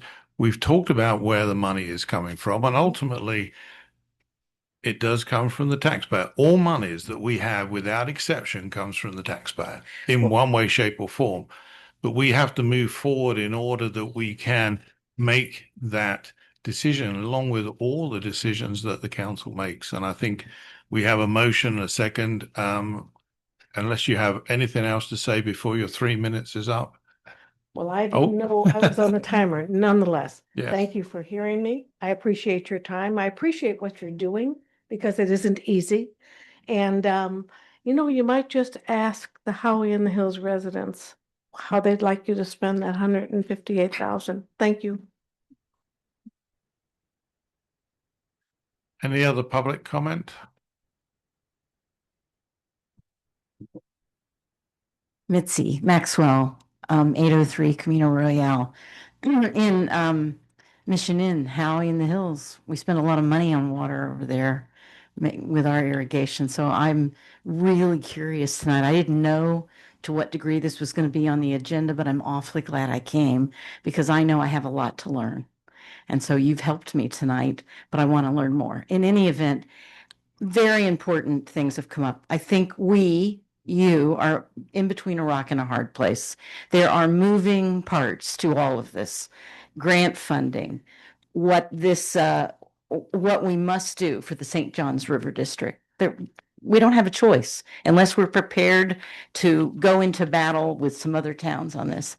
My question is, and I don't know how the budgeting works in this town, can we split the difference? Can half of the money for the 150 come from this fiscal year, half from the next fiscal year, and let's get on with it and get on to the other things that we have to solve and commit to establishing a 5-year look ahead of what kind of utility issues are going to be coming up so that we can budget a little more appropriately. Thank you. The answer to your question is no, we can't split it into a future fiscal year where the money has not been authorized through a state mandated budgetary system. So Can the scope of the contract be split? You're only going to fund part now and then you're going to do some of it later. Well, we still have to have the funding source, whether it's I now or understand. later. We have a balanced budget this year, and we're going to struggle to balance the budget next year. So it's still going to be a question that we're going to have to come through. And I think to David's, Councillor Miles' suggestion is the time to look at this further will be when we have the workshop to talk about the whole CIP. Is that We have it on the agenda to make a date for it tonight. we decided to. good? Will the public be Public invited? the public always. Right, and for us to be good listeners and good partners, we probably need to know more, as this other resident just said, we need to know more because this was a bit of a surprise Well, tonight. it's a surprise to us as well, because at the end of the day, everything that's in the packet that is on the website is exactly the same information that we got. I understand, but we're all kind of in this together, right? We're not apart. So thank you. Thank you. There's going to be 3 seats available in November. Would you like to run? You can learn a lot up here. I'm having a great time doing what I'm doing. Good answer. All right, close public Public comment, we have a motion, a second, to move this to when we discuss the CIP. All in favor, say aye. Aye. Those opposed say nay. Rules of order actually say that we should say yes or no. I only found that out tonight, and yet I wrote it. Yes. Yes. Yes. Okay. Moving on, and Thank you, Sarah. Thank you, Chuck. thank you. Thank you, Anne. Thank you so I'm much. for your suggesting time. at this moment in time that Eh, we move, sorry. I'll volunteer to come anytime and give a workshop on requirements for the water management district and CUP permitting. Anything about geology. I designed the wells that we just put in. So, I mean, just in case anybody wants to, not feel You can surprised. come to the workshop. Okay, Yeah, I'm for it. just wanted to offer that. Did I remember his lesson well? You did. Okay, good. I want to make sure. From what I remember back in 1977, what I remember in 78. Yeah, the only other thing I remember from his course was always build your house above the 100-year flood mark. Hey, that's, at least I got something out of the class. So you draw a circle behind his back on the chalkboard, a Uh-huh, perfect circle. yeah. Thank you. Thanks. Thank you. Thank So I'm you. suggesting, Sean, that we move on to item 6 in the consent agenda as we have the lady from all the way out from I think Tampa. Jennifer's having a really good time listening to this conversation. I'm sure she is. Do you need a motion to do 6 before? Yeah, let's do 6. We're not going in order tonight, so I don't think it matters. Let's go ahead and number 6 has got to be done. So motion to move number 6 up next. Before 10 o'clock, we'll be there. Yes. Motion. I make a motion that we move item number 6 up next in the agenda. Second. All in favor, say aye. Aye. Yes. Yes. Yes. Yes. Do we need to meet this resolution title as it's on the agenda, John? The attorney. Miss Attorney, Question. Do we need to read the, do we need to read The the title of the resolution. resolution? Actually, first I would like to introduce, before we go any further, Jennifer Taylor, who is in our Tampa office at Gray Robinson, and she works or does a lot of public finance and works with me closely on many of our local governments issues. And she's here and she's going to talk to you about the resolution that she prepared. And she will have all kinds of wisdom to provide about of the questions that you have asked. She works with you a lot. But the question, For getting money. She finds money. You like Yes. her already, okay. Thank you, Heather. That is a very helpful introduction. the question is, do we need to read the resolution title? As a matter of, I have no preference. That's up to the town. It's exactly, it's not a ordinance title that has to be read twice. It's a resolution title, but we can to let the folks in the audience become aware of what the next topic is. That's what I'm. okay. So Would you this like is- me to read that? Or are you going to read that? All right. Okay. So this is consideration and approval of resolution 2026-005, a resolution of the town council of the town of Howey-in-the-Hills, Florida, approving the issuance of the town of Howey-in-the-Hills, Florida Revenue Note Series 2026 in an aggregate principal amount of not to exceed $6 million in one or more series, approving the form and the authorizing the execution and delivery of the Series 2026 note and the loan agreement relating to the Series 2026 note, approving and authorizing the execution and delivery of certain additional certificates necessary or desirable in connection with the issuance of the Series 2026 note, accepting the term sheet of Seacoast National Bank and authorizing the mayor to execute said term sheet, Series 2026 note, and closing documents authorizing the award of the Series 2026 note and providing for an effective date.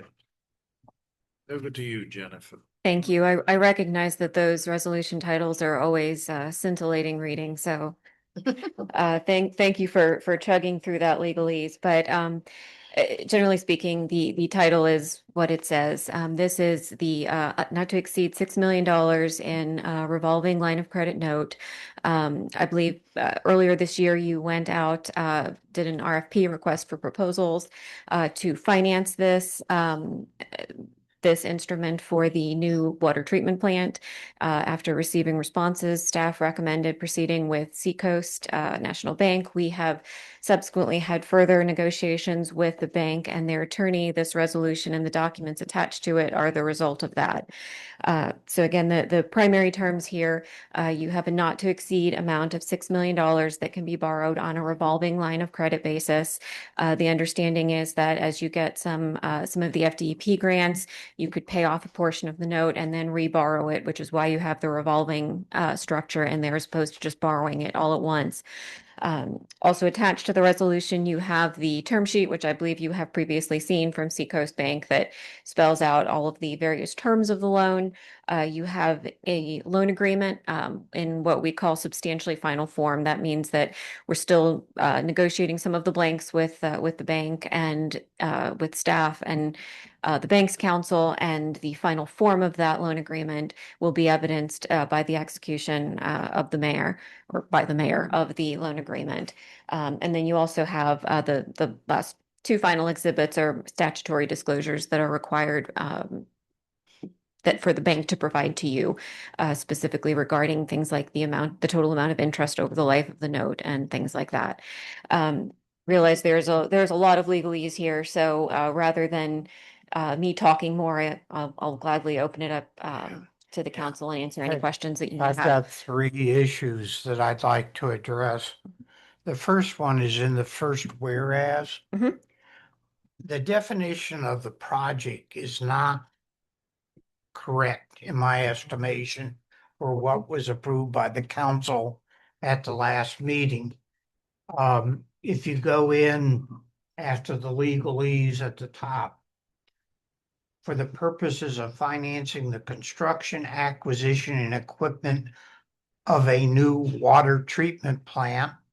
And I would put after that in parentheses, plant number 3, close parentheses, comma, decommissioning of an existing water treatment plant. And I would put after that, water plant number 2, in parentheses.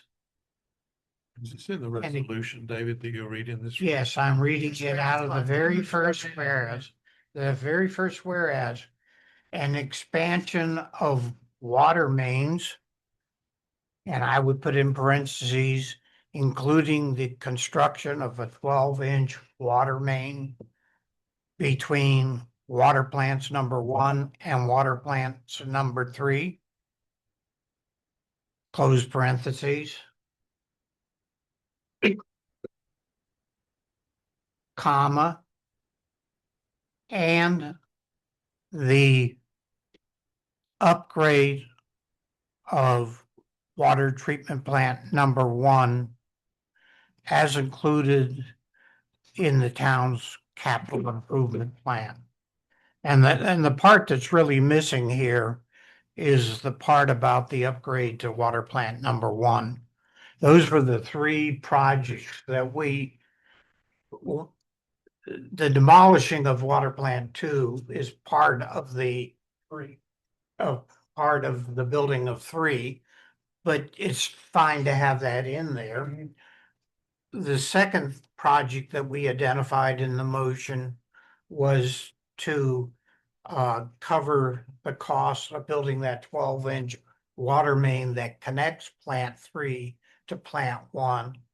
And the third, I hate to use the term project because the whole thing becomes a project. But the third item that we included the borrowing for was to upgrade, which we're talking about probably about $1 million to upgrade water treatment plant number 1. Okay. So what you're really talking about is just being more accurate. Yes, in the definition, and that same definition is in the third item. The loan agreement, yes. Right. I think that description came from the term sheet, so the term sheet may just not have been that broad, but we can certainly do that if we get to that point where we want to make a motion to approve the Well, resolution, we can do so subject. The reason I wanted to uh, clarify that is we made a commitment to certain council members that this loan would only be spent for those three purposes. And by making those changes there and in the term sheet, you will have documented what the council approved. Understood. And And we certainly also have the authority, as I mentioned, to make those changes in the loan agreement since we're just approving the form of that. right, today. but it's important that we define the Yes. project correctly. And I will make sure that bank council Okay. has that in the loan agreement This- as well. Excuse me? Avoid Mission Creek, what you're saying? Yes. Okay. For example, I could have made a suggestion that we put the $158,600 under this. And Renee would have my, Yeah, but right, so it's Mission Creek. We want to avoid. we Oh, want let's to add- avoid let's Mission add this. Creek, Let's yes. add this. Cause I Right. would be having fits. She would be having conniptions. The second issue is when you define the payment terms for principal and interest, you state that the interest will be paid twice a year, which is normal for a bond issue. And the dates are July 1 and December 1. And then you go on and say the principal will be paid once a year, beginning December 1, 1928 or 29. Be 29. 29. 29, Mhm. and the first payment will be made on July 1. And so normally those two dates match up, like if you use December 1 in one place, you would use December 1 in the other, or July 1 and July 1. I believe the first July one was referring to the first interest payment. Now, But- the interest part is not, it's the principal payment that I'm talking about. You It- use July and December. Which one is it? I believe the intent was December, so if you. Right, so you need, that's what I thought the intent was. So you need to change this. Was that in- Related. I think that would have been in the loan Date. agreement. And it's on page A1. Let me see where I wrote it down.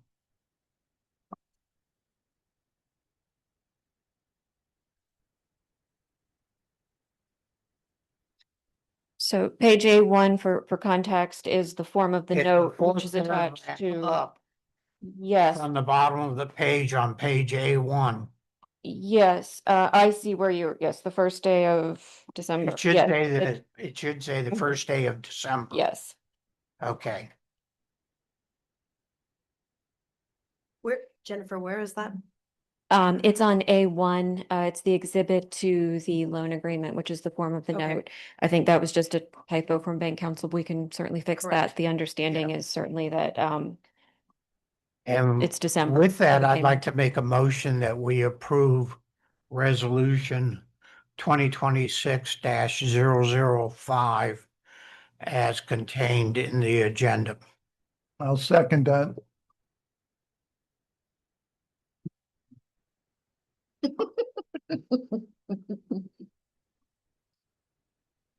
Did you, Excuse me? With those changes you mentioned. With the two changes that I discussed. did you read all 71 pages of that, David? Absolutely. Did anybody else other than me not read all 71 pages? No, I read those pages. I just have one other thing that I want to remind of is that is the amount we're approving the 6 million, but once staff gets to the $3 million mark, we talked about that, that they are to come back and chat with us on additional funds that would be. Actually, it was 4 million. Once they exceed 4 million, they must notify us. 'cause Yeah, that's- no, I don't like the 4 million. Well, that's what the amount we were going to actually need 4 million Right. because of the, That's what we did talk about, that. We Yeah. did Yeah. talk about So that. anything beyond 4 would say, would Okay, indicate okay. would Which change would orders. trigger a need for Yep. them to Got come it. back to us. Got it. Got it. Got it. I remember. I But that remember. doesn't have to be in these documents. Understood. I just.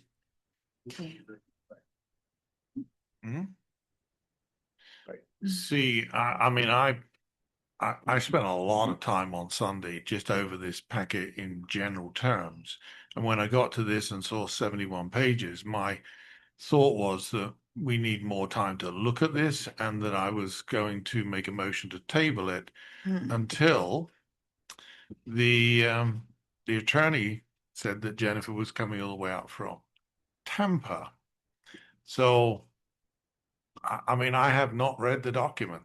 I dumped it and got a summary of the document, so that is pretty much everything that we talked Graham, about. I've done $1 billion plus of these over the years. And this is pretty standard language. And there are a few blanks that need to be filled in But that's also, what she said in the primarily for dates. Mhm. For the closing date that needs to be added and Yes. things like that. But I mean, it reads like every other one I've seen. I just wanted to make sure that the project is properly identified. And the project is those three things that we just went over. Yeah. And I'll add real quick, this is your bailiwick, David. You did this for 20 years after you got out of the Army. If it's one thing you understand how to finance a municipality in Florida. And that is something that, quite frankly, to me, is almost like arcane magic. So it's the fact that you went through all 71 pages. If you're satisfied with those changes, I am more than satisfied, because I certainly do not understand municipal finance as well as you do. But the only other thing that somebody might question, I would think, is it delegates specific people to sign off for requesting drafts. And the specific people and to sign other documents include Oscar. They include the town manager, Sean, the mayor, Actually, it doesn't. and the mayor pro tem. It doesn't include Sean. It has to be so Sean. So I'll keep an eye on it. just to clarify, the resolution delegates primarily to the mayor or mayor pro tem and the town clerk to sign the loan agreement. We do have provisions, which I believe are still bracketed in the loan agreement, because that was one of the specific points that we wanted to make sure the town was comfortable about for You have the requisitions. names of people that can make draws on it. Yes. And the lowest ranking person that was on that, it included, I thought, the town manager, the town clerk, and the finance. You're correct, except for Sean. He's not mentioned at all. And we did have those bracketed in the loan agreement, so that is one of those provisions that is still Okay. completely changeable if But I'm we walk out of here satisfied and decide we want to those are the change that only list. people. Is it To going do to be a those. 2 sign off withdrawal or one person? I think it should be 2. One person's. Yeah. You sure? I think it should be yeah, it's not about trust, it's about protection of the, no, for me, it's not. It's just about checks and balance, so that it would just, Well, Because you're the problem- inspector, you've seen this stuff problem before, is and I think There that should be something. according to what clearly John considered. said, there's only 2 names there. If one of them's out of Incapacitated. town or not available, then you can't get it approved. Right. My experience is that if somebody violates the terms of their fiduciary duties to this town, there is a place for them to go. yeah. Actually, there are several of them in the state of Florida. Heather, what is your feedback and advice in that area? For having, They For don't have to having- Go to Stark.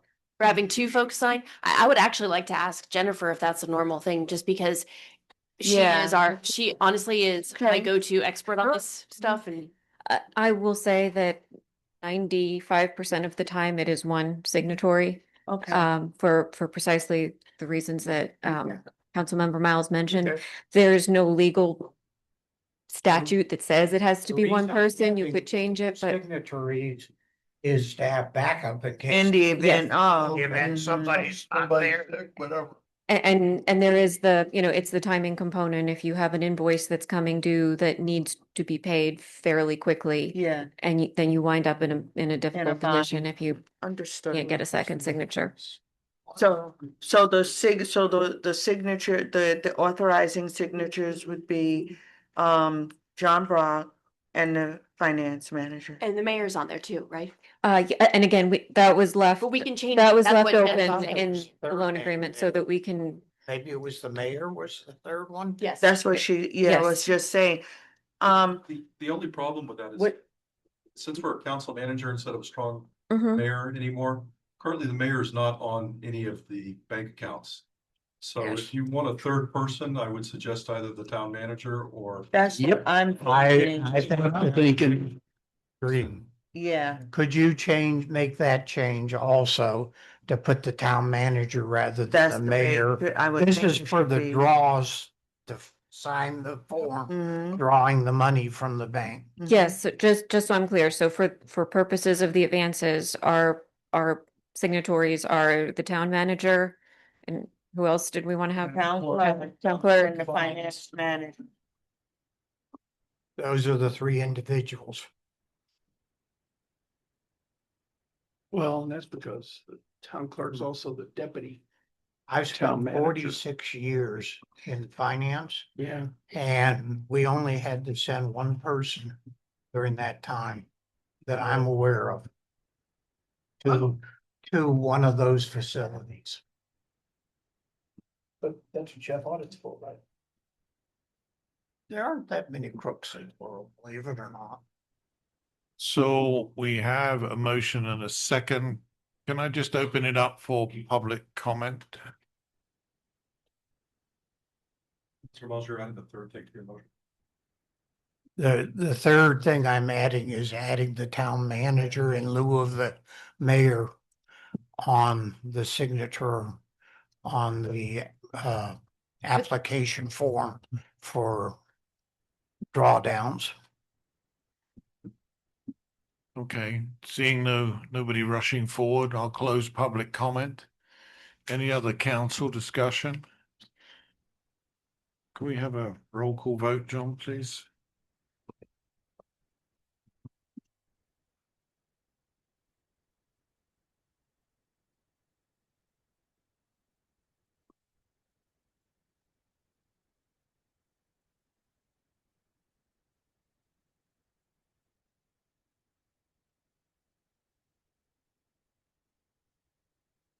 Mayor Pro Tem Everline, Yes.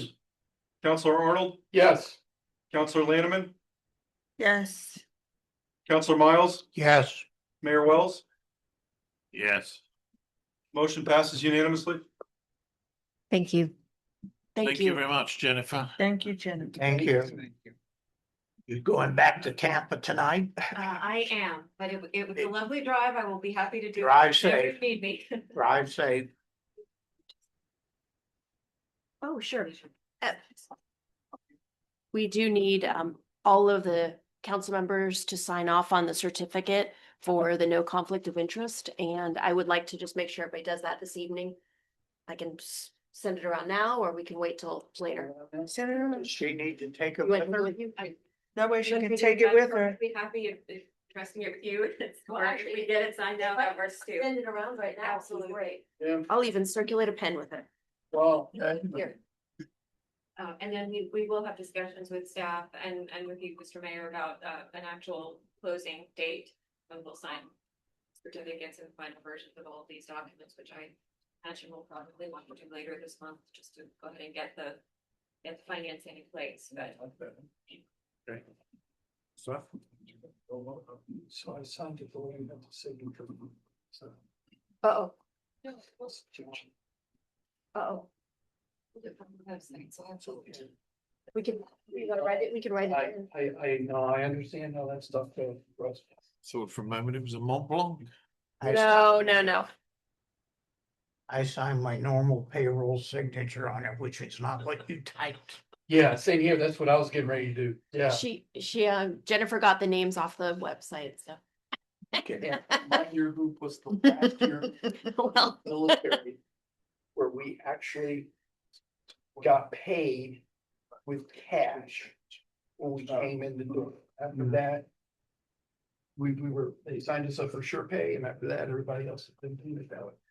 Your day. You also use the script. You didn't have it. Yes. Matter of fact, I was a currency exchange officer when we did an exchange of one version of the scripts for another. Which they did about every year. So. So are we now gonna move through Nice to pen. number 2 on the? Number one. I usually use pencil. That is a pen I got for helping us. I'll close give it the- back. Okay. Renee. Renee steals my pen. Yes. Miles is gonna send you that place. Yeah, to that place. That place. Like that. Yeah. And And the pen. Yeah, thank you. I am such a Thank you so much. Thank you. I really appreciate you being here. No problem at all. Thank you. Safe drive home. All right, let's move on to the consent agenda number 1. You had something you wanted to talk about in the minutes, Renee. Yes. So I was reading in the minutes, and it was stating that it's a minor error. That I saw the, sanitation on the bridge. I didn't see it. I just looked like as though someone cleaned the other side and left the other side undone. Someone else said that they saw I it. did. The northbound side was spotless and the southbound side was Mhm. bad. But I haven't seen anyone on there eyewitness to see them. Somebody said that they'd seen. Someone did say, but it wasn't me. Yeah, it wasn't me because I haven't eyewitness to see But I've only something. seen it once since 2020. Probably from the So beginning. is this- I So mean, it's not the end of the world, but I know it's a but your record. statement where it says, she stated that it appeared Lake County had recently cleaned one side of the bridge and that she had occasionally observed a street sweeper operating in the area, but wasn't certain which agency or contractor was responsible for maintaining the bridge. So you would like to change that? Yeah, because it wasn't a uh, sweeper, it was like some truck, but I don't know what they were doing. It had the Yeah, county I was. decals on it, said I but it cleaned was, the I street. believe, yeah, fellow council, I mean, it's not the end of the world, but I know it's the record and I didn't see it, so So what would you like in place of it? you can, Exactly. But John is suggesting that we just take it out. so take it out. No, yeah, just tell them to come and clean the bridge, please. So that Renee can see it. Yeah, Tell them to that make me part, see it. so I can see it. Yeah. And you tell me who to call, I'll be more than happy to make the phone call. Okay, so do we want to vote on these as we go, or do we want to just wait till You should vote on. As you go. as we go? Okay, so can I have a motion to approve the minutes for February the 23rd, 2026? Yes, I'll make a motion to approve the minutes for February the 23rd. Second. With that paragraph taken out. We have a motion, a second. Anybody from public wish to? I'll close public comment. All in favor, say aye. Moves unanimously, Joe. So now we're going to come to item 2, consideration and approval of the Marion Beck Memorial Library Expansion Architectural and Engineering Services Agreement. So this is a proposal to utilize county impact fees, which had been applied for and received up to the amount of $200,000. This would be utilizing Dewberry, with which the town has an agreement under the Library of Continuing Professional Services. I forget which counselor asked for this to be pulled, but we could address whatever your concerns are, Counselor Miles. The reason I pulled this is I'm gonna vote no on it. And I didn't want to vote no on all the other ones. And the reason I'm voting no on it is because I think this is a waste of the taxpayers' dollars and that we should be including an expansion of the library within the project for a new municipal complex to be built in the future, as opposed to expanding this dinky little building in small batches. And that's why I'm voting no. So, go on, Tim. You can go ahead. All right, so we have the 200,000. It's not a matching Right. amount. So we go off and we get somebody to architecturally design it, engineer it, etc. And that's nice. Once that is done, what do we then do? That was one of my questions. I mean, The because last time when they expanded it before, once they got that done, then they went back and got in line with the county board that approves library expenditures and got the county board to approve spending 500,000 that was supposed to cover the construction costs. Right. And it wasn't going to cost the town anything, but it ended up costing us an extra 100,000 because of change orders and whatnot. And so the final cost was 600,000. The county grant was only Oh, I 500. thought it was actually 8, so it was 6. Okay. It went up at least. It may have been I more think than it was 8, but a lot of people raised money and what was the donations. square footage of that extension? 2,000 square feet, And what we're proposing here is 5,000. 3,000 additional, I believe. But originally, I think wasn't the idea for $1 million. That's not what it was. Well, so there's currently an understood, I actually believe they made it official, $1 million cap in capital projects by taking out the design and making it a separate project that keeps the design from cutting into your the allotment of the next Right. project, which is the construction. So there would still be applications to receive construction funding for this project up to $1 million. And in fact, there was some debate on whether you could submit for a project while you still had an open project, and county had said no. And then at the last minute, they said they would consider it. So Amanda went ahead and filed for the possibility of receiving some construction money for this period. See, what I would like to do is include the construction of the library at a different site. In conjunction, we're going to have to expand the police department, the city hall, the library, every other thing that we have over time. I think we're at a point where we shouldn't be wasting money on putting Band-Aids on existing things, that we should be planning for a bigger scale of things. So I don't mind having a contract with an architect to design it. I just have, I would like them to design a bigger library from scratch rather than, You mean like maybe something Lady Lake has? yeah, something like that. Are you- Rather than building onto this building, because what I would like to see of this block is I'd like to see these two buildings demolished and this turned into a town square. Yeah. Park facility. And we've got a project for a community center. What's wrong?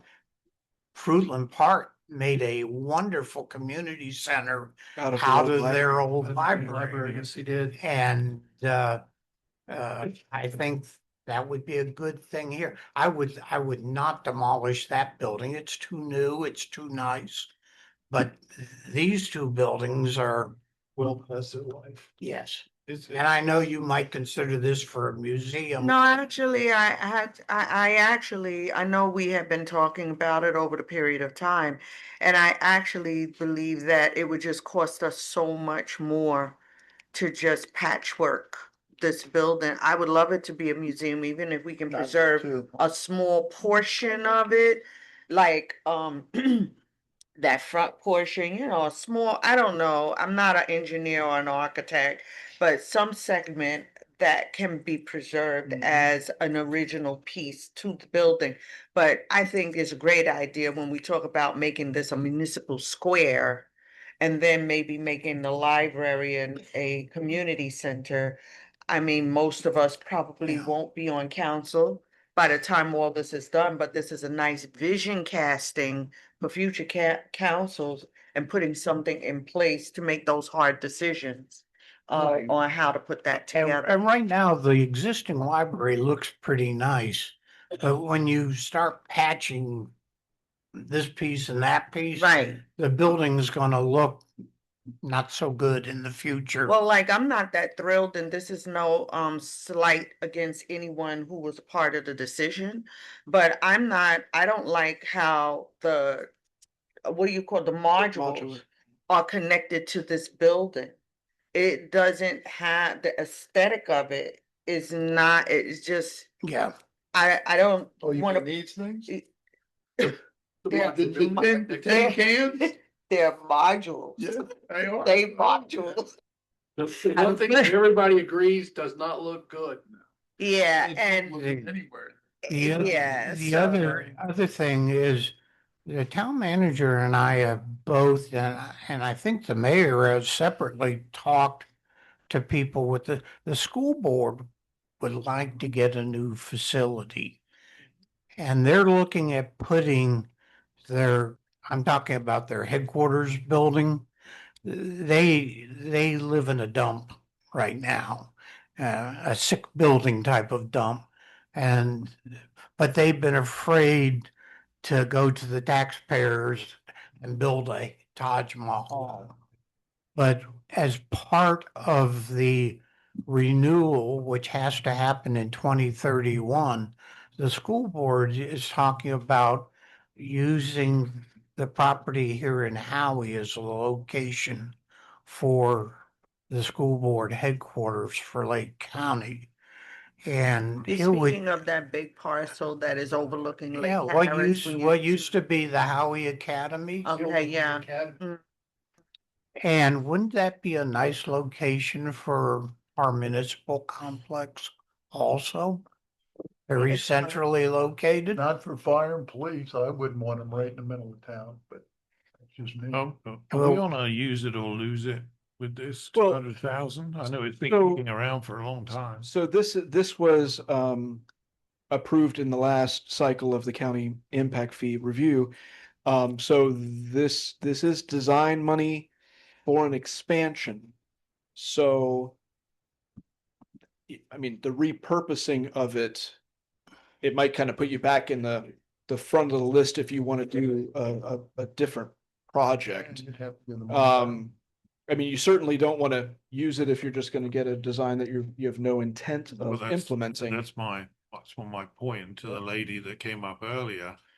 Just because the fact that we've got it and it is still taxpayers' money, no matter where it came from, that just using it for the sake of using it is not good stewardship. No, that's right. But it is a question if we're looking at a municipal complex, which in previous discussions, we were primarily, if we're talking about a primary building, primarily would be a town hall / police department with perhaps a wing for public works built in A there. municipal building, municipal complex. Municipal complex, right.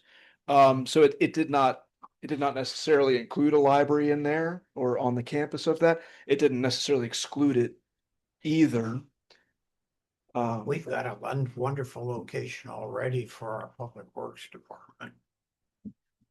There's 9 acres, right? But Right. But Yeah. I Alright, guess my point is, what would the timeline be on the creation of this municipal compound that would include all departments versus what are the immediate needs for each of these respective departments?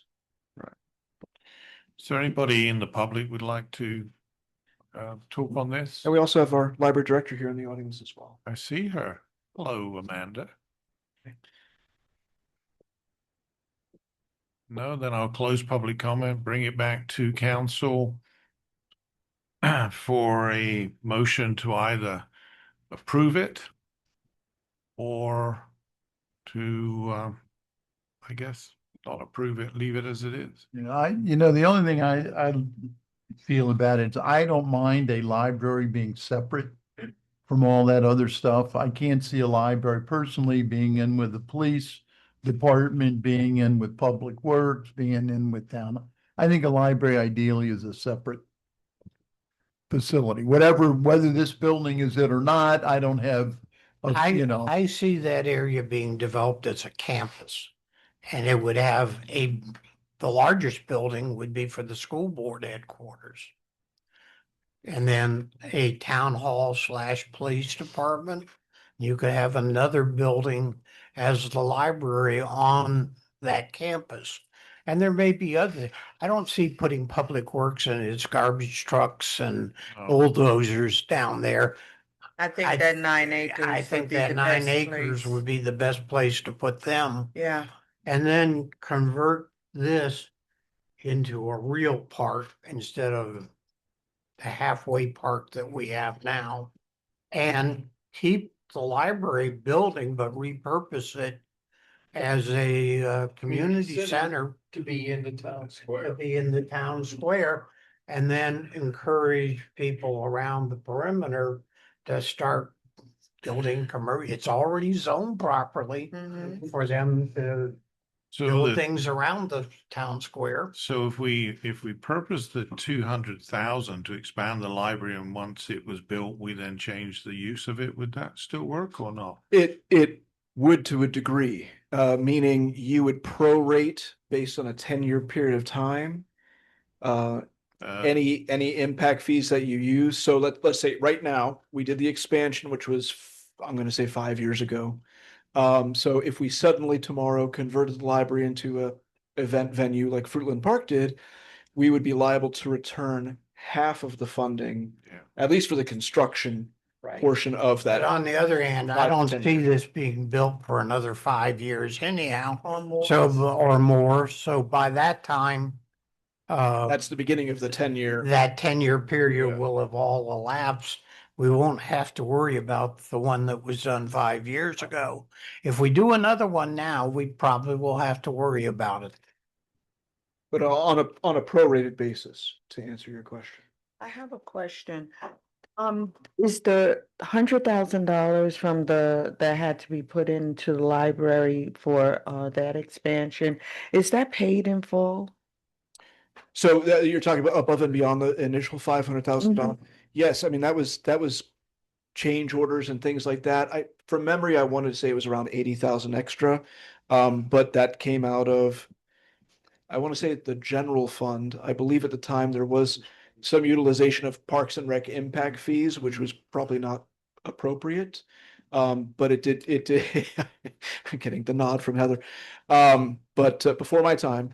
But yes, that was paid from general fund and or Parks and Rec impact fees, but Okay. town funds. I was just wondering because I recall it being a conversation not long after I came on to the board, and it was something else that wanted to be done with the library, but then there was some residual amount owed or something like that on it. And if we were to do anything different, we would have to pay the money or Oh, something. no, so I think that goes back to Counselor Miles's point. It's not that there's a residual amount owed, but if there was a change, call it a change in use, Yeah. that Okay, for that got- 10-year period of time after construction, the town would have to pay a prorated rate back to the county impact fee fund. Got it. Okay, thank you. Okay, so bringing it back, does anybody wish to make a motion to approve the library expansion architectural engineering service agreement? there's no motion. So the $200,000, is that a grant? That's a grant? This is impact fee, county From the- library impact fees. so you'd have to give it back. Oh, Well, just not, you're not gonna spend it. so I can that- spend that it, would be so we go purpose. back. And you would not be able to- Stewardship if we're not. Well, but you would not be able to repurpose it. Yeah. You would have to start over from the beginning. Right. I don't want to give it back. I want to go to them and repurpose it. Yeah, but you See, can't- see, for me, if we do put something over on that piece of land by the lake, that's where I would put the community center. I wouldn't put it here. I would put it over so you can see the lake. I just think it's a nicer location. Well, and but it's not a centralized location. It would be outside of, When you gotta have all these developments out there. I'm thinking of it more inside of a complex, more. I mean, if you go to a lot of, if you go to Claremont, I mean, their civic buildings not anywhere close to anything else. I mean, it's just wherever they got the land in order to do it. When we went up to Fruitland Park, they got buildings all over the place, it seems like. Yeah, but anyway, it's time is moving on, so. Say one thing, Sean, can you just explain how long of a process it took just to get the funding for the previous? This isn't a quick process. Yeah. That once we give this back, we'll be starting over from square one again. Our previous library director unsuccessfully applied for 5 years before she got her initial amount of funding approved for the current expansion. You're talking about for the prior one or for this one? Sorry, so we're talking about the construction that actually happened, the Yeah. 2,000 square foot. Tara Hall, previous director, applied 5 years successively and only got approval in the 5th year, and then followed by another application for another. Oh, no, sorry, she didn't do a secondary application in that situation. But it took 5 tries and she got on the 5th try. And I'm sure everybody else has to do that too. You got to get in line. Right, and this it's is your turn. I think to John's point, this is giving up your place in line potentially. Is there a process in the agreement that you would enter into with the county that allows you to amend the project scope?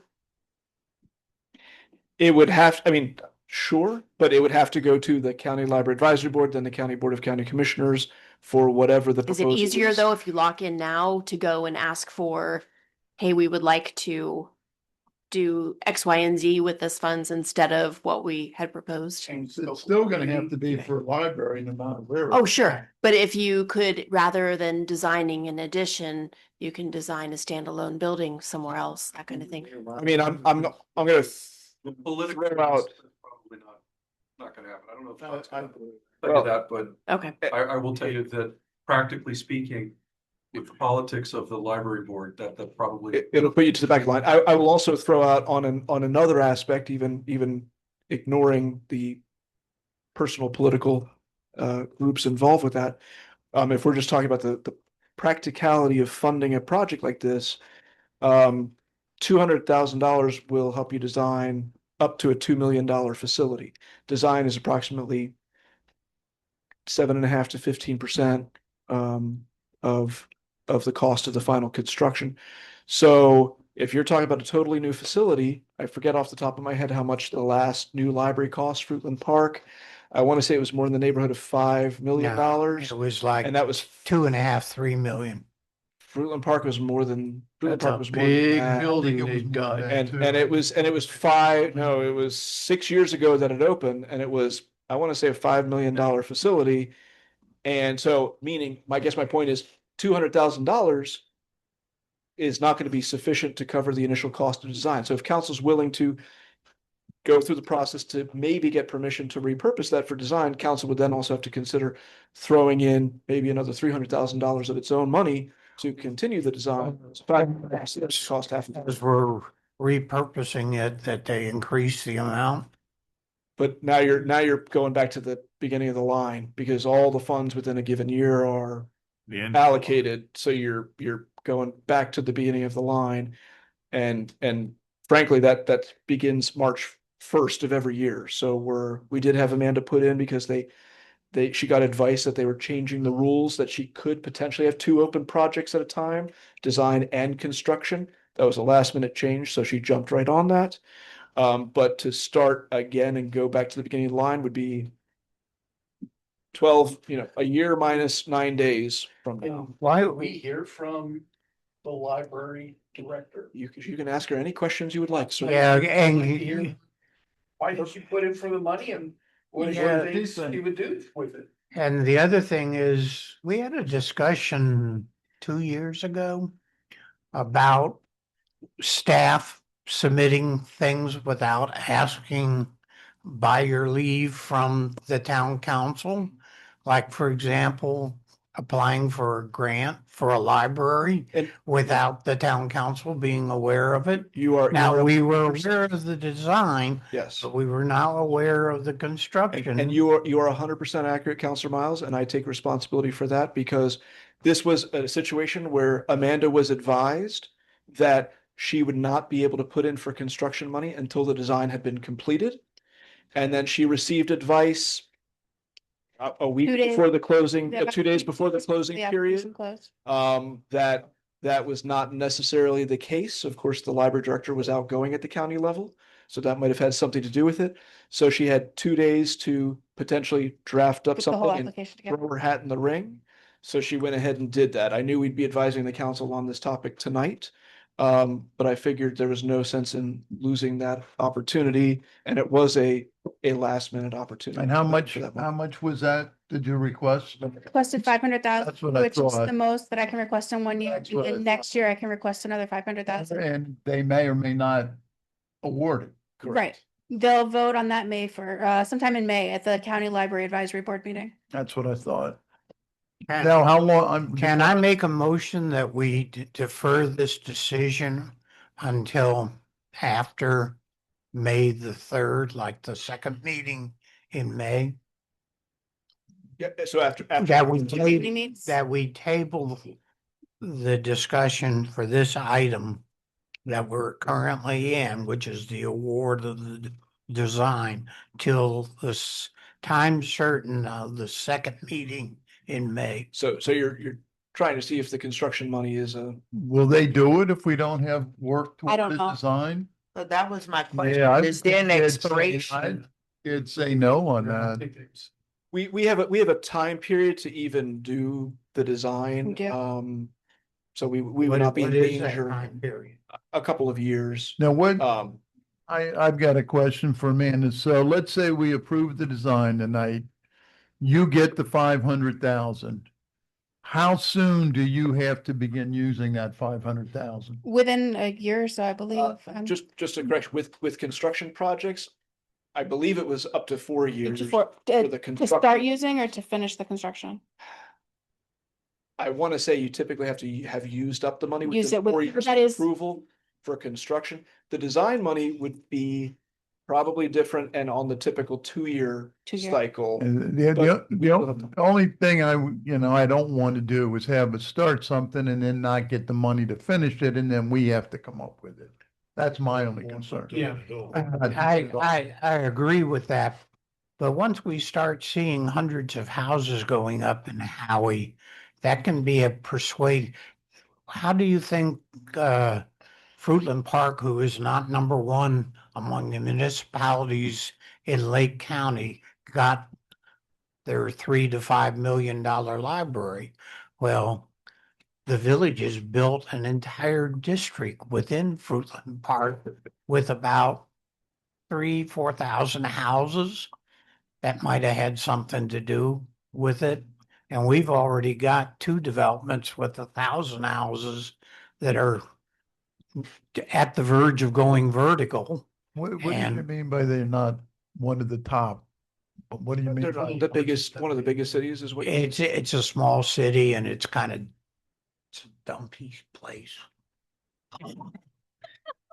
I don't know. Right, that last. Right.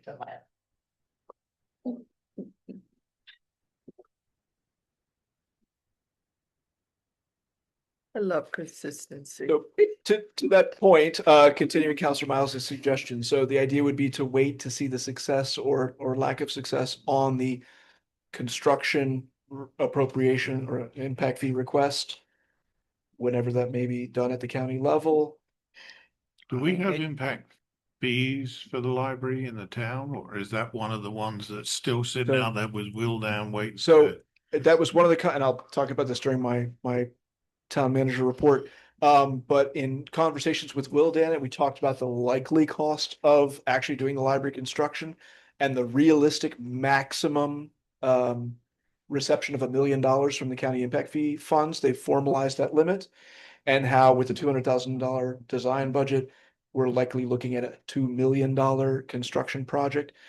So Will Dan has incorporated that in the administrative building aspect. So there would be some allotment of impact fees for that, and the amount requested for administrative would be increased to allow for. So that now we're cost as well. talking a $2 million project? Is that what I just heard? It's based on the design costing $200,000.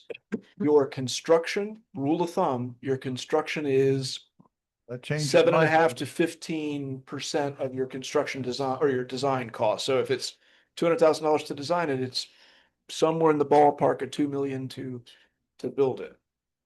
What's wrong with our current library? It's good for our current sized town. According to, just let me mention that, according to the figures that Tara gave, which I think it was Congressional USA Library or whatever, we're good for 4,500 people. So we still have some room. That's based on their calculations. Yeah. But once we go beyond that, then it would be less. Okay. The problem that we're seeing in the library now is that people are coming in wanting private study space, quiet, like study rooms, and we don't have that. So at least 2 or 3 times a week, I'm having to give up my office so people can go in, whether they need to do a phone doctor's appointment or a virtual meeting, or we have children that come in for tutoring after school. And there's no place for them to do that. So they're taking over my office to do that. We had a gentleman working all day today because his home internet was out and he works from home. So he was in, and we had somebody doing the same thing last week. So I'm giving that up all day so that so the patrons can have their quiet space to do their business.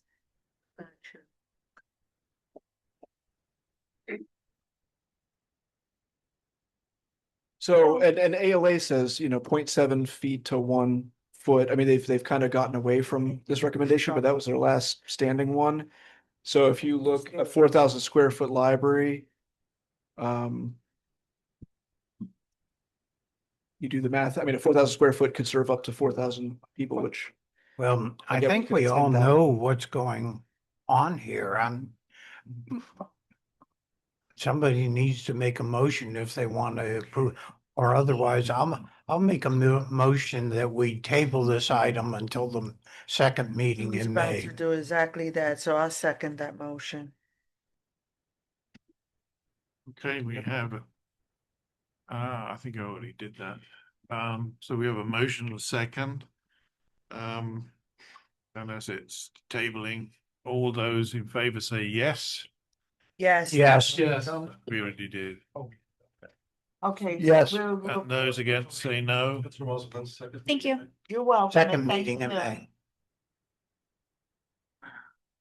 All right. Mayor, it's, I know, I've got it.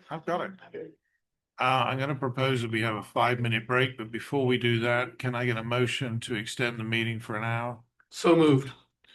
Second. All in favor, say aye. Aye. Aye. Thank you. All right. We'll You see love it here. See you back here in 5 minutes. Mayor gives me a look like,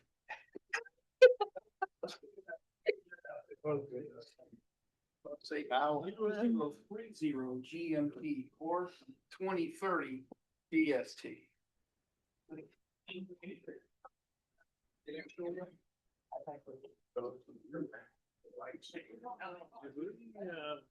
did we do with the building services plan? Did that get pulled? What?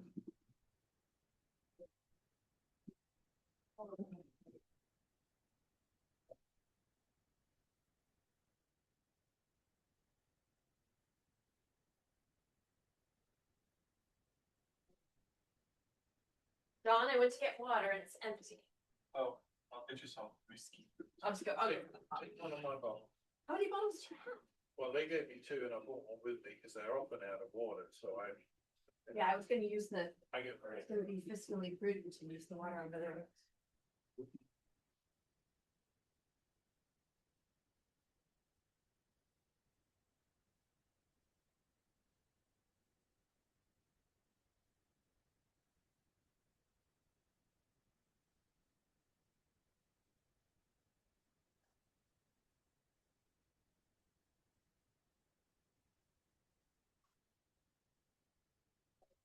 Like,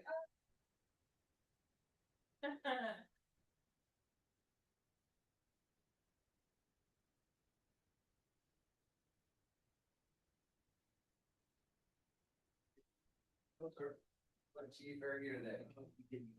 Loving everybody.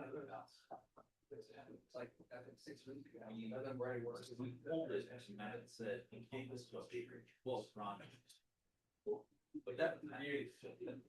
That. Very good.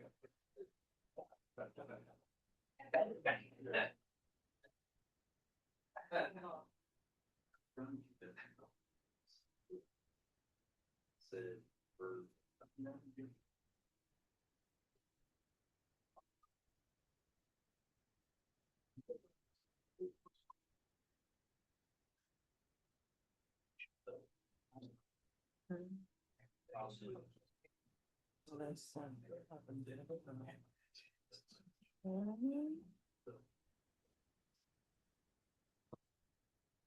Welcome to the cows.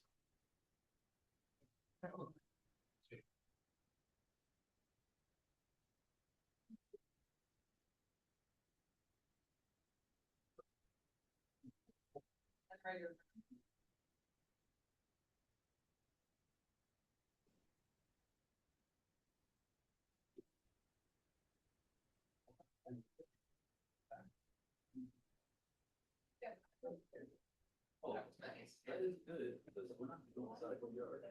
But if it rains. But if it rains. They think.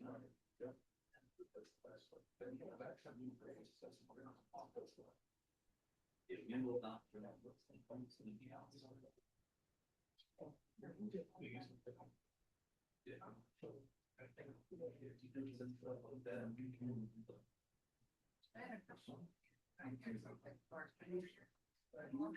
other day.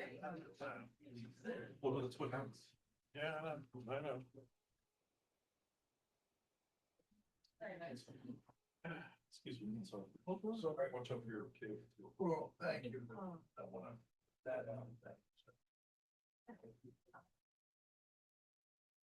Don't you go in there, John.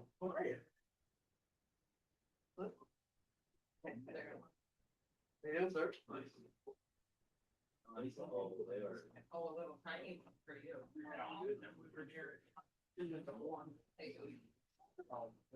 That's so past my bedtime. Yes.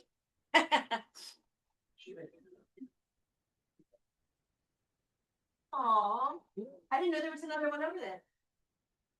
Or jumping. I didn't mean to make him go get the water. It's filling the water. Now it's filling it. No, there wasn't. We is sitting in Al Jabar Air Base in Kuwait City. Watching the Persian, not the Persian, the Patriots shoot down. Hoping the Patriots don't miss. Exactly. I forgot who I was talking to. The Army officer, he was like, yeah, he was like. Yeah, so did you ever know this? They are NATO, all the air bases are west of the Rhine. And all the bridges along the Rhine were already wired, just needed to be explosives put in by the CE guys. You know, CE guys, they know how to blow bridges really good and really fast. And then to make sure the Russians, so the Russians could attack the air base of the forces, And then the German government again, along the west bank, the left bank of the line, turned it into 90-degree angles. So that if a tank went into the water, it wasn't coming out the other side. And one of the things, an Army, counterpart of mine said, he says, yes, he says, we train our troops, and if it looks like it's a periscope or something sticking out of water, throw a grenade on it. He says that'll break the water seal, the Soviet tank will flood up. How do you know it's a Soviet tank? He says, because it's going the wrong direction to be able to.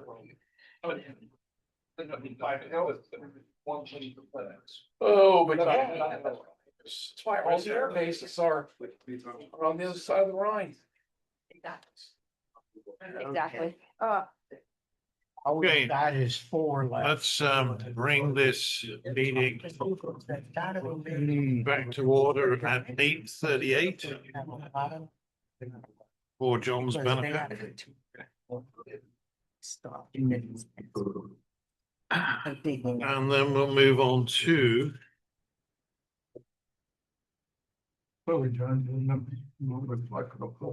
item. Tim, did you pull item 3, Tim? Yeah, I had some questions about it is all.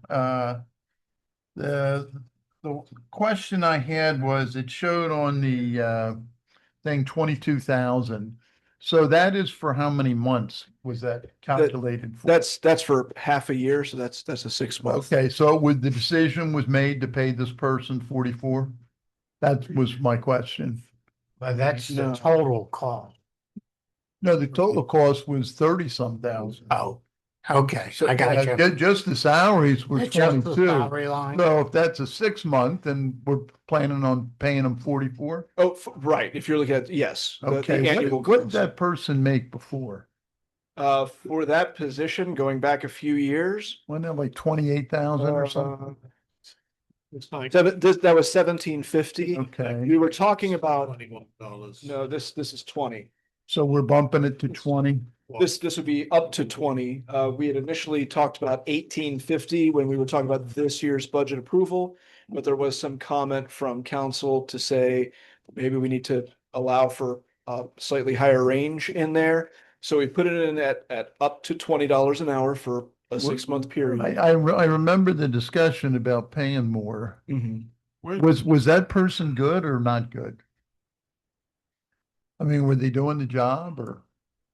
Where did you get, Not gonna, where did you get your $20 an hour?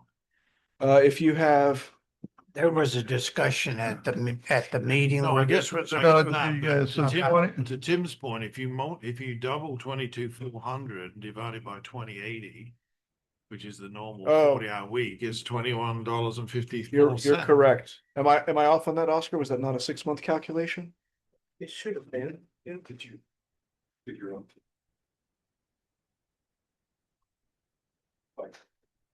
Yeah, FICA is a separate line. And we talked about probably this person would come on to May or June. I thought that's what we had. Not later than June 1, Yeah. motion. So I think part of the difficulty in the scheduling, the planning of it was if we weren't going to allow for a budget for, let's say, more than a 4-month period, we wouldn't even be posting the position until we got to that 4-month period. If we put in roughly a 6-month budget, that will allow us to post the position now, and potentially someone could be hired as early as April 1st if they were not currently employed somewhere else. Realistically, you're looking at more like a 6-week lead-in. And what happens if we don't spend it all? It stays in the Fund balance. fund balance, yeah, Of the building services fund, correct. Which has got way too much money. which has got plenty of money. I'd like to make a motion to approve agenda item number 3. Second. Can I open this to public comment for anybody that wants to talk about item 3 on the agenda? If not, I'll close public comment. Any other council discussion? We would need a roll call vote, please, John.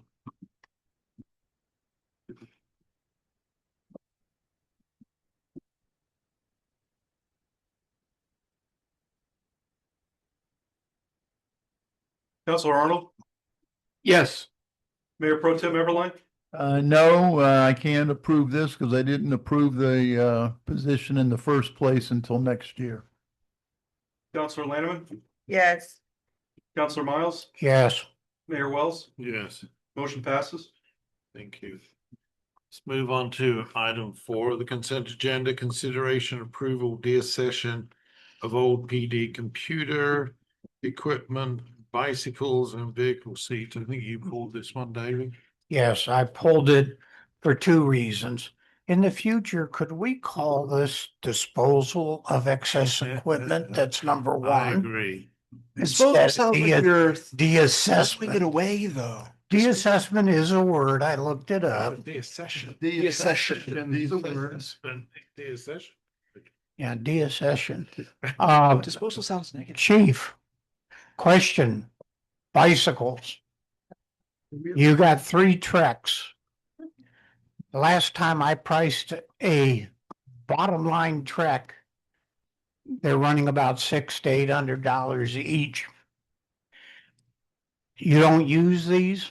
Is that correct? They're What from sort of shape are they in? not good. They're from 2015 or earlier. They're old. And they're all the police markings and stuff are peeling off. They're just not, they're all flat, tires are flat. Rusted chains. They've been sitting in that storage shed for way before my time here. Motion to approve item number 4. Second. Any public comment? Close public comment. Do we need a roll call because this is money? Say so, please.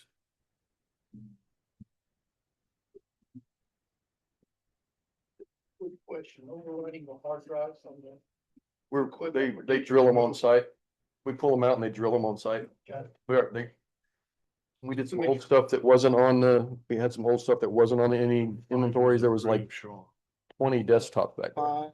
And there's a company out there that will take them, but they drill them on site as they will these. And we've already done 6, 7 and 8. 9, 10, 10. So we only have 11 and 12 left. The only thing that's on the sheet that on inventory, we show 2 bike racks, but there's only one in there. I have no idea where the other one is. It's not, we've looked everywhere. It's not in our shed. It's not in the storage. Have no idea where it's at.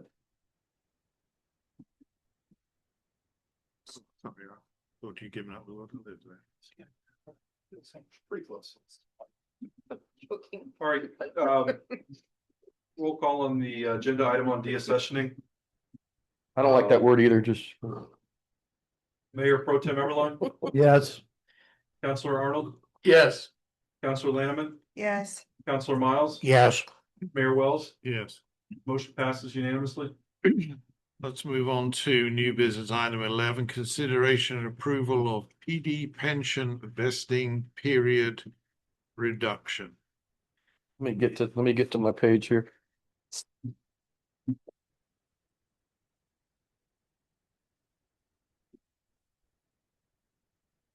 Okay, this one's been on our to-do list for quite some time. We actually first talked about this at the pension meeting in the third quarter of last year. It was recommended to lower the 10-year vesting to 6, mostly as a recruiting tool, because we have lost since I've been here. Actually, Go ahead. I'd like to change it to, it's a retention tool. It is a retention recruiting tool. It's because we lost Nick Hemby and we lost Corman at 4-ish years. Also Corbett at 3. Sometimes that 10 years seems unattainable. Hey, let me get out and start somewhere else and make more money. But we did, Chief, also increase the pay of those. Yes, we did. By That's why we didn't ask for it. $4,000 last year. That's why we didn't, we're still one of the lowest paid in the county. And that's just because of the size of our town. I get it. What's the vesting period in FRS? Is it 7 or 8 years? Right now, FRS is 8. But it's. We would be the only agency other than I think Leesburg that has a 6-year vesting. like I said, Himby said if I could get vested, I wouldn't have left. Okay, I You know, understand. it says, so it is a retention recruiting tool. And if you go back at the history, for this year, FY 26, 19.8% of our salary goes towards your pension and your benefits. 25, it was 28.12, 25.9 the previous year, and then in 19 and 2023. This year, providing we have another good year in the stock market. Now there are some liabilities that are paid out because of a retirement. There's a money coming out of that, so that'll reduce some of the interest you're getting because you're decreasing your total amount. So I get that, but we'd still be looking at a 20.29% of police salaries if we go to that 0.49%. It's about $3,300 a year. Well, equally, the only reason that we're at 19.8% this year was because they double funded it last year. So the 19.8 is less. So if you amortize those 2 years, it's potentially going to go to 22, maybe 23%, depending. Well, even, FRS is at 28 right now. Oh, I know. Yeah. I know the So FRS. I'm an FRS fan because that's where my retirement comes from, but I get it. It's very expensive. It is. But also, to your point of having a recruit or a retention tool, because I saw on Facebook, so it must be true, that Claremont are paying a $3,000 sign-on bonus. And I'm not going to talk bad about any other agencies, but that's magic math. Reason being because they put their base salary at whatever. Then they include their vacation time, their sick time. They include that as part of their base to make it look higher than it is. So it's magic math. So it's the old pie, we're gonna hire you for 50, but we're really only gonna pay. And some of them are offering like $3,000 and $5,000 sign-on bonuses. I mean, that's. Well, that's what I'm just saying, that I Yeah. saw on Facebook. Yeah, that does happen. They do the 3,000. sign-on balances or bonuses. So this is just, I know it's probably more of a discussion when we start talking about budgeting for next year, because this isn't something that would go into effect until next fiscal year. I just wanted to put it on the radar because it's been sitting since September meeting last year. I didn't want to bring. Brought up before you even came on Yeah. board. I didn't want to bring it up last October 1 because the previous administration was pushing for those big raises. I don't see us pushing for big raises this year, just me. Especially if the property tax stuff happens. So.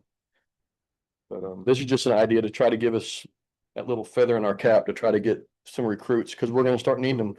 Yeah, having the slower pension vesting has really paid off well for a lot of the other smaller towns in Lake County, most notably Mount Dora and Tavares use it. And the chief over Mount Dora says he credits having dropped their pension down to 6 years. That's what's allowed him to hang on to his folks. In fact, this year he just finished his first year, 100% retention. No one left. I think it was Mount Dora and Leesburg that are at 6. Tavares is still at 8, last I checked. And then to your credit, like you said, it takes a year to bring an officer on board to get them fully trained up where they can be on their own without supervision. And you don't want to lose that time. I mean that's training time, that's money. And when you have people quickly exit, it hurts your budget. That's another thing we had talked about, along with the reduction in the pension. At some point, we're going to have to discuss not really a contract, but an agreement. If you leave us before 3 years, you have to pay us back. Yep. Whatever that number is. Now, it's worth the paper it's written on, I get it, but it's still in the back of a new recruit's mind. Oh, I got to stay here because I can't afford $5,000. Right. FDLE had the same thing. We had to stay at FDLE 3 years. I never saw them hold anybody to it, but it's just there in the back of their mind. They think it's real, and you can. I'm sure it could be litigated in court. I'm not an attorney, but I have seen it utilized. If somebody, I mean, it is what it is. If you leave on bad terms, okay, you're going to leave in bad terms. You're going to pay us back our training. So I don't think 3 is the longest I've seen. 4 is kind of pushing it because I think 6 is a good compromise. Yeah. Now, bearing in mind, of course, that in the FRS, you got 8 years vesting. Yep. But like you said, they're paying a lot more money into that pensions. Yeah, they are. So it's worth staying. That's what keeps a lot of people around with FRS. Any other questions for the chief Yeah. on this subject? I have a question. So by reducing it to 6 years as opposed to 10 years vested, where would the additional, how does that affect their pension? Wouldn't that reduce the pension for the long haul? No, it gets them to vest earlier so they can continue building on a pension. It doesn't reduce, the multiplier is still the same, 3% per year. It's still, Gotcha. the multiplier doesn't change. It's just this, the 0.49% is, I guess, it's like an insurance policy. It's the liability of how they have to make this work with the numbers. I'm not, Yes, leave that that's- step to Oscar, but See, that's the question that I have, because coming from that world, Yep. we had 5 years to top pay and 10 years to be vested. So if someone left before that 10 years, that they means wouldn't get a retirement. they would not get their retirement until way down the road for whatever they put in, which would not, it's almost like totally discouraging to even leave. If you go to the email that's on the second page, if you go to that email, it shows that there's some other options. When the actuary was asked to do this report, he said, what would it cost if we went from 25 to 20 and out? There's different numbers here. Those are quite a bit more expensive. You can see there's a 10-year to 8-year reduction in pension in a vesting. There's a benefit if we increase the multiplier to 3.25, which would make their retirement build faster. That's a 4.8% increase. I was trying to baby steps. I get you. No, I get you. I was just thinking about it from the actuary point of view, because I know that it's like there are a certain amount of appearances you have to have in order to collect that full pension for the 20. For us, it was 20 years regardless. But I was wondering about those actuary figures, that if it is reduced from the 10 to the 6, how is that? Yeah, we're still at the 3% per year. Gotcha. But what happens if, say they stay here for 6 years, they get 18% of their top 5 is what they'll get the rest of, or whatever option. There's 4 options you could choose. But they'll get 18% as a pension. That's not a lot, but say you're making $70,000, 18% of $70,000, you're getting that much a year on top of whatever you're making. This is more attractive to like the brand new people coming in that haven't been around for a while. Right. Because they're gonna see, I could invest in 6 years and I can go on to the county, which a lot happens. Small agencies are kind of the training grounds. You might go to the county and make more money, and then you vest them in 8 to 10 8 years, I think it is now. And then you've got another retirement. You're still young enough to work another 20 years. Or they gain enough maturity during that 4-year commitment period to go, wow, being in Howey's pretty good because no one's shooting at it. You know, I've seen. Well, that's an incentive. How much do the officers put into their own pension? It's 5%. 5%. Is that a max? Is that a cap? That's what it is. It's always 5%. Yeah. I don't think it's a cap. I mean, there's other agencies put 8. I know, I can't remember what agent, maybe it was Lee's. One of the agencies put 8% in towards their retirement. Like if the state puts 3% in. Remember that was a Rick It's not Scott. a choice for an employee to choose to put in more to increase their. Right. That's what's. Yeah. Okay.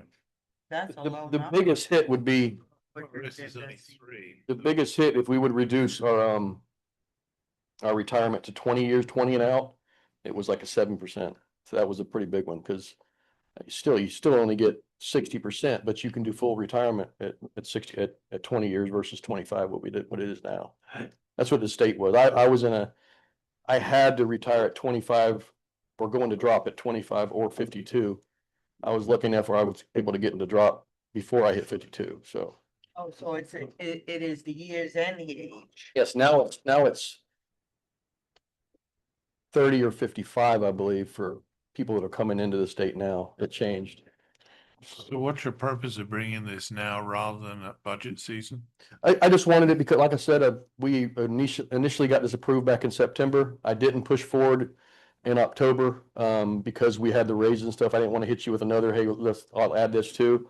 And then the beginning of the year with trying to dig myself out of some of the stuff and get the department heading in the right direction, it just wasn't the right time.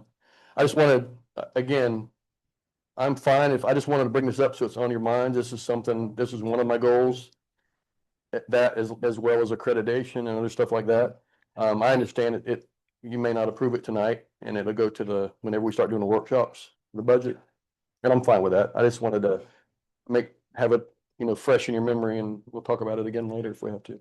I'd like to make a motion that we approve the reduction of the police pension vesting from 10 years to 6 years, effective October 1, 2026. And at the same time requiring all new police officers that sign on with the town of Howey from October 1, 2026 or thereafter be required to sign a contract that will require them to repay their training costs in amount equal to $10,000 if they resign from their position during the pension vesting period. That's gonna be tough. Nobody's gonna sign a 6-year. I was about to say, They're not gonna, that three is as high as, 3 is the going.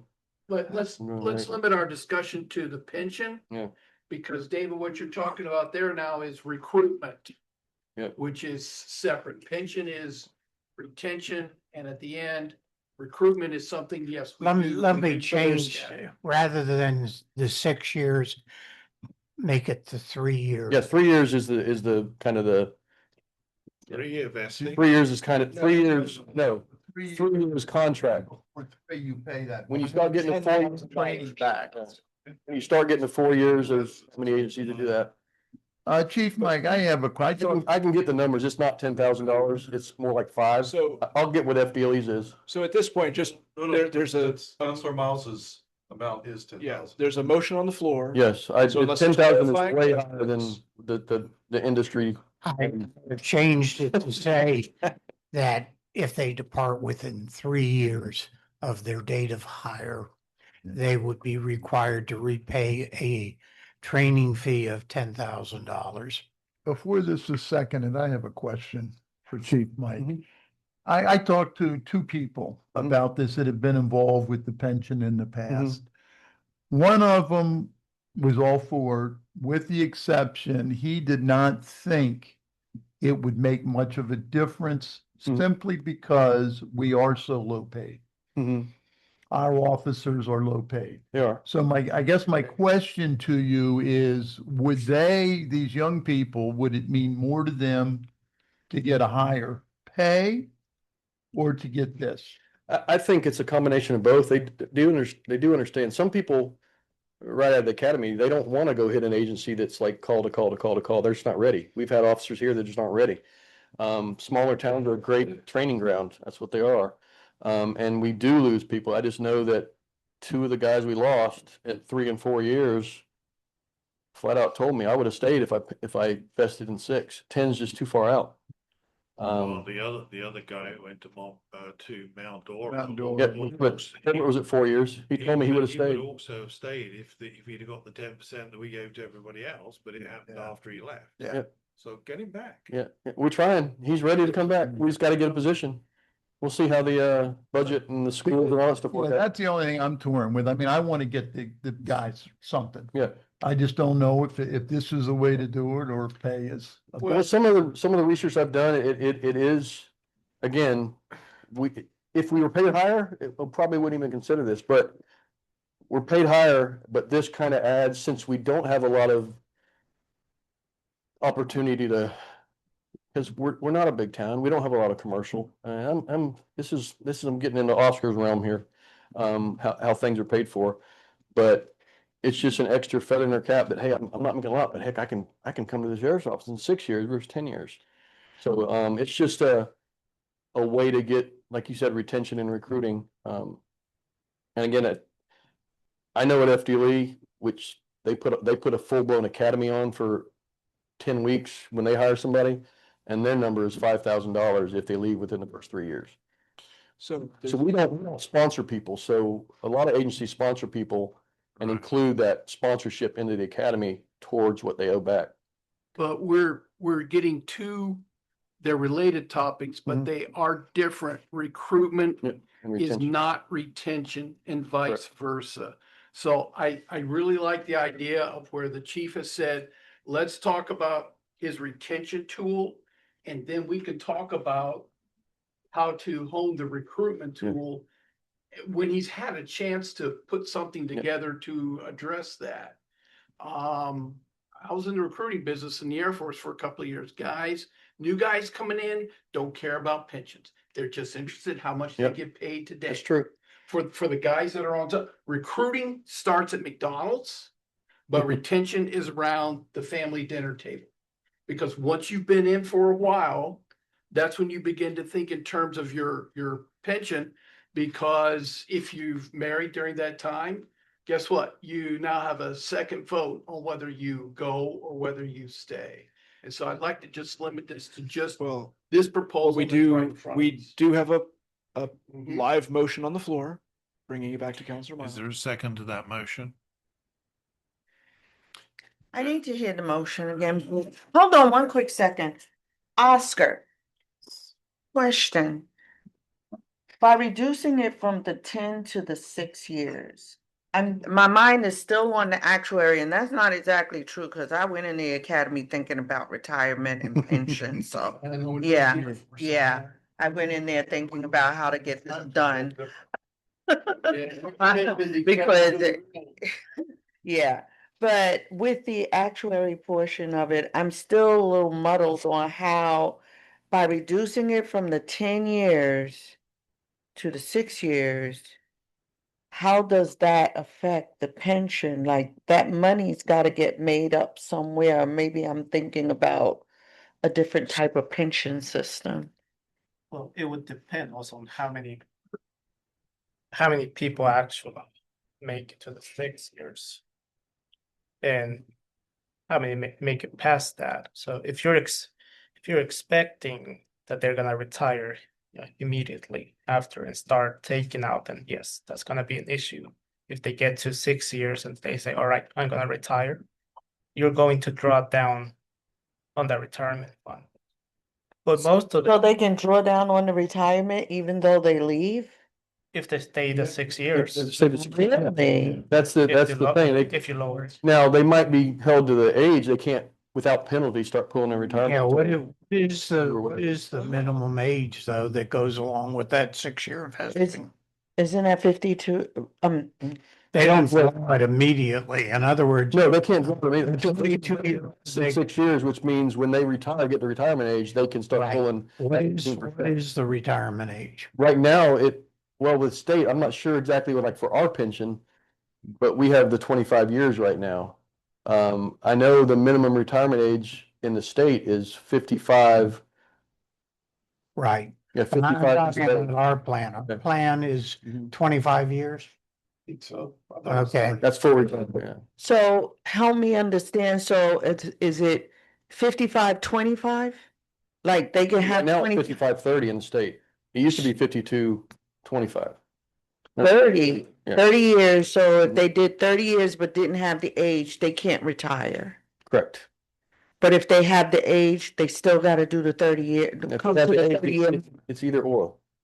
Got it. If they're at 55, they can retire even if they don't have 30 years. Got it. And they Okay. get it right away. So you're saying If you have a lot of them retiring at the same time, that could be an issue, but we're mostly hiring young people at the town, so. Yeah, we have people that are pension, they're viewing their pension. We may have officers that come in and say, hey, I've got 6 years experience. I'm marketable to other agencies, but at least now I have this pension to fall back onto 20 years down the road. Right. See what I'm saying? Okay. So, I got it. Well, just real quick, that's the percentage that the chief has in that the pension board has brought forward. That's coming from an actuarial study that was done. So I mean, that's Yes. right. That's not a speculation from Oscar or yeah, it's or Mike or whatever. That's a professional. Right. And And if I need to, I can the get- downside basically is that it will add 0.5% to the total cost of your salary. Right? of our salaries. So we'd be at 20.29 for the remainder or for 20. Let me restate my motion again as you requested. I move that we approve the reduction of our police pension vesting from 10 years to 6 years.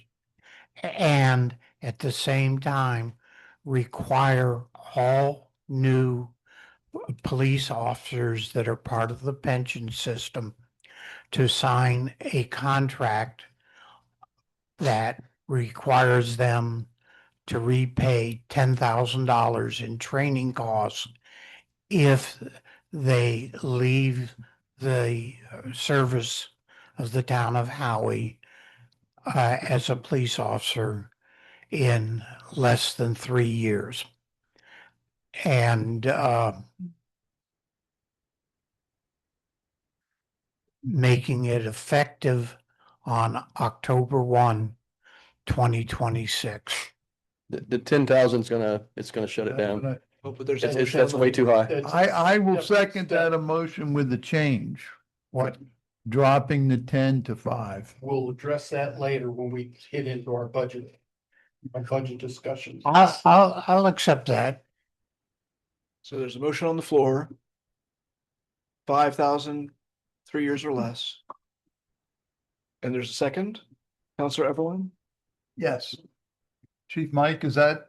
That's in the ballpark, yeah, because that's what an agency that actually has their own academy. So 5,000 is not unheard of.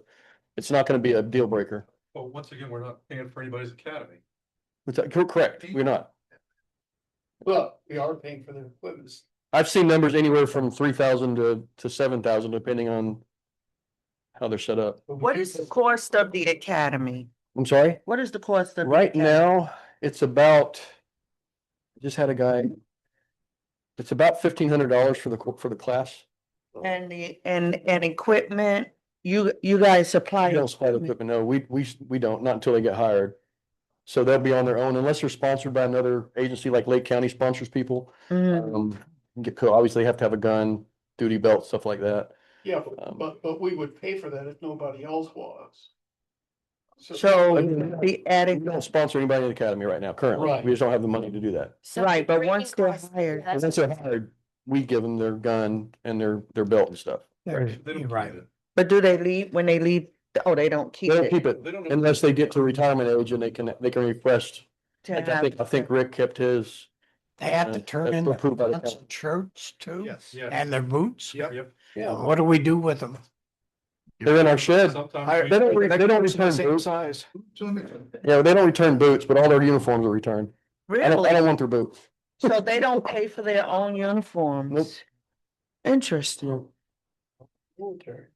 Yeah, we paid for our own No. uniforms. And there's nothing- Hmm. So the motion was $3,000 or back for training costs. 5,000. I'm sorry, $5,000 back for training costs within the first 3 years.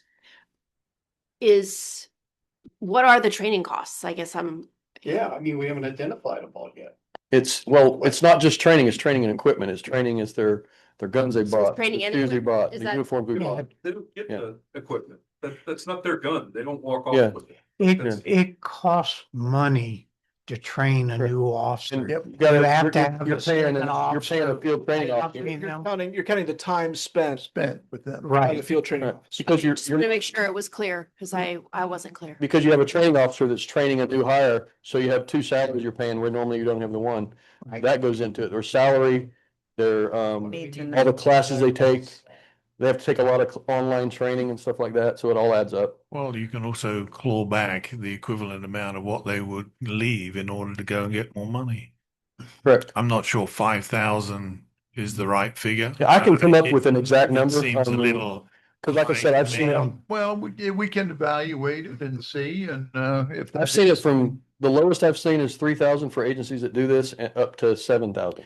I like I've never seen that. it. I've never seen it higher than that. Oh, but Yeah, so again, let's. The motion is Let's 5,000. address recruiting separately later on. when Well, we have we numbers. have a. Yeah, I agree with motion and a that. I think second. we talk about the pension Is there reduction any- now, and then we talk about the Right. contracts later. Let me open public comment. Anybody wish to speak? Then I'll close public comment. We have a motion, a second. We would need a roll call vote. Can I just say something? As the HR manager for the town, I think that is a absolute, we're having a hard time recruiting any officers right now. And you want them to sign a contract that they've got to pay $5,000 back. If, I just think that's gonna make our recruitment even harder. Chief, do you agree that, or? I know you want this pension, but is the pension worth that? Well, the problem is we have guys that come here a year and get that year experience, and now they're marketable and they leave us. Exactly. Yes. So it's kind of twofold. we I mean, train for us down. exactly. We're the training ground for other towns. And it's a industry, it happens almost everywhere right now, people, because now you gotta understand that we don't have the number of applicants that they had, 10 years ago because of All right, the sentiment about police. time for a roll call. Mayor Pro Tem Everline, Yes. Counselor Arnold, No, Counselor Lanneman, Yes. Counselor Miles, Yes. Mayor Wells, No. motion passes. Okay. Thank you, Chief. Thank you, Chief. Thanks, Chief. Heather, I'm gonna need the town attorney to write up the contract. Absolutely. Thank you. I can't write that yet. All right, so item 11 is discussion only. Date selection for, Item 12, sir. sorry, 12. I'm just checking you were awake. Date selection for capital improvement projects workshop. So we have, by the way, included a working updated version of the main capital improvement plan table. So we've added in the next fiscal year, based on some feedback that Morgan received from Parks and Recreation discussions and other information if we had updated pricing or if projects have been completed. We did start the updating of that sheet. There will be updated individual sheets for each individual project as well when we get to that workshop date. It would be nice to have this workshop this month. I don't know of anyone who on council is traveling necessarily during that time. But what would you like to do? And presuming that council wants to do this as a workshop as opposed to doing it within the context of the next council meeting, let's say. But typically we've done this as a workshop separately, and that seems to work better because there's a lot of content in here. So what was that? Seems to workshop better. Seems to workshop better. Yes, thank you, Mayor Wells. So any particular thoughts? I mean, I know as a general exclusion, I can do any Tuesday, well, I can do Tuesdays or Friday. and Councilman doesn't like Wednesdays, so that. It's not that fits I in. don't like Well- Wednesdays. I can't do Wednesdays. And you don't like it either, so. Take another meeting on a Wednesday. Geldof doesn't like Monday. So Tuesdays or Fridays? No, You want to do it in March? I mean, we certainly want to get it done before we start getting into too deep into budget workshop How season. That's for about sure. March 27th, which is a Friday? How about Tuesdays? I prefer a Tuesday. Fourth, I think would be better for me. Let me just make sure. Cause You do it the Friday, day after next council meeting. It don't matter. I don't know. Oh. It's selling you were hammering. On the proviso that John caters for it. What time are you, I mean, what is the, Midday. the next, Noon? what is that, the 24th you're speaking of? Yeah. Yeah, well, that's my birthday. I won't be here. What, 24th? Yeah, It's also the town manager's daughter's birthday and the town clerk's daughter's birthday, so. yeah, I remember that. So there's a trifecta. Hey, how about 28 years old. St. Patty's Day? There you go. I like that. Sorry. What did you Okay. say, John? 17. Is that something I attend? No. Oh, darn it. Why? I've got a doctor's appointment the morning of the 17th. We're Yeah. doing it noon. If we do it noon or thereafter, I'm Provide good. lunch and start at Can noon. can There we you set go. an end time? I thought we just said the 17th. Time. We 7th. So like you're out by 4. So wait, say Not that good again, deal. Counselor Everline? By starting at 12, if we're not out by 4. Oh, we're- Well, I would hope so, but you know how things go sometimes. No, So- when so we we're do looking- when we were doing we- the we've been workshops, going we put a 3-hour limit on it. Wasn't that what we did? Okay. I mean, Town manager? we said 3 hours. Yeah, well, I We gotta stuck- go. We stuck to 3 hours. Yeah, I mean, we I think do. We have we're to good. go at 3 hours But so on we're the we're third talking hour. 17th, starting at noon with food provided? Is that where we currently are? That sounds fine, and we Yeah. can always do like we've done in the past. If we're not done, we can come back in April. People, when people aren't hangry, things tend to go better, so. No, I'm not invited. No happy hour. I was gonna do happy hour. The 17th is fine, 17th. from starting 12 to 3 12 to o'clock. 3.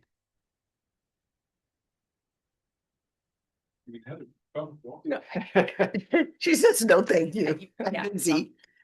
Was Yeah, washing my hair. You can go instead of me. 17th from 1 to 3. Is that what was decided? 17th, 12 to 3. We'll provide 12 to lunch. 3.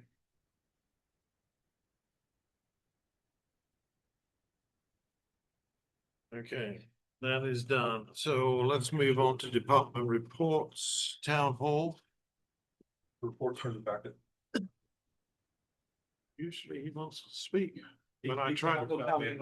Not the last time he didn't. I went to bypass him and. He pointed at me, I jumped in. Because I was tired and didn't know any better.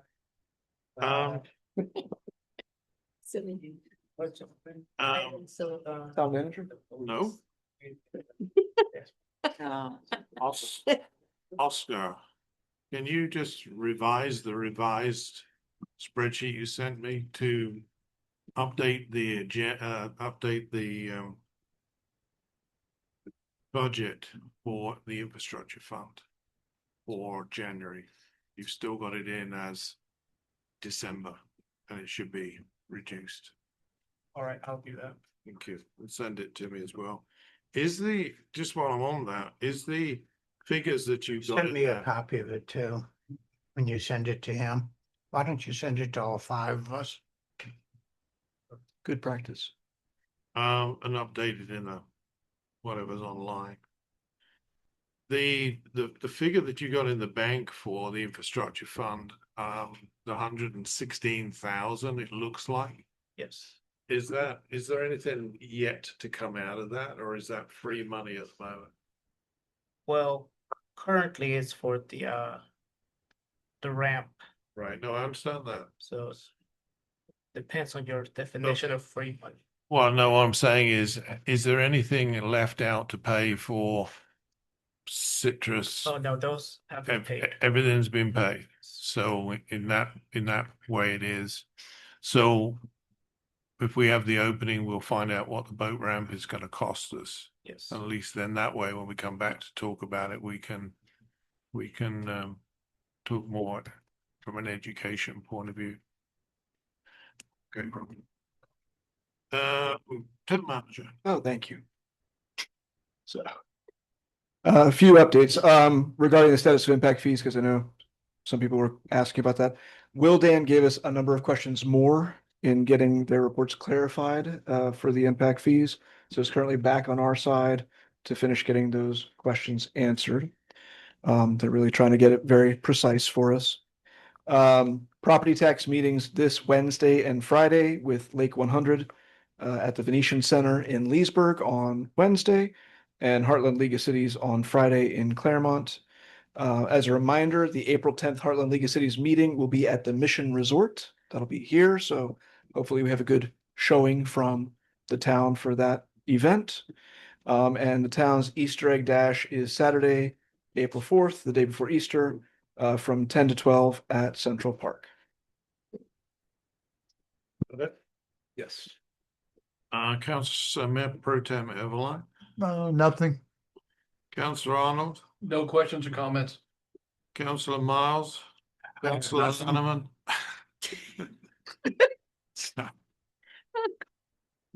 Do you have anything, David? I have nothing. Councillor Hanneman? I just have a question. I have 4 questions. You said our question. You said our question. I have no questions. I know. Gotta break it up. I have. I knew I would get reaction. Nothing either. So if there's nothing else for the good of the order, we are adjourned. 9:26. To adjourn. Second. All in favor? say Aye. Yes. Vote.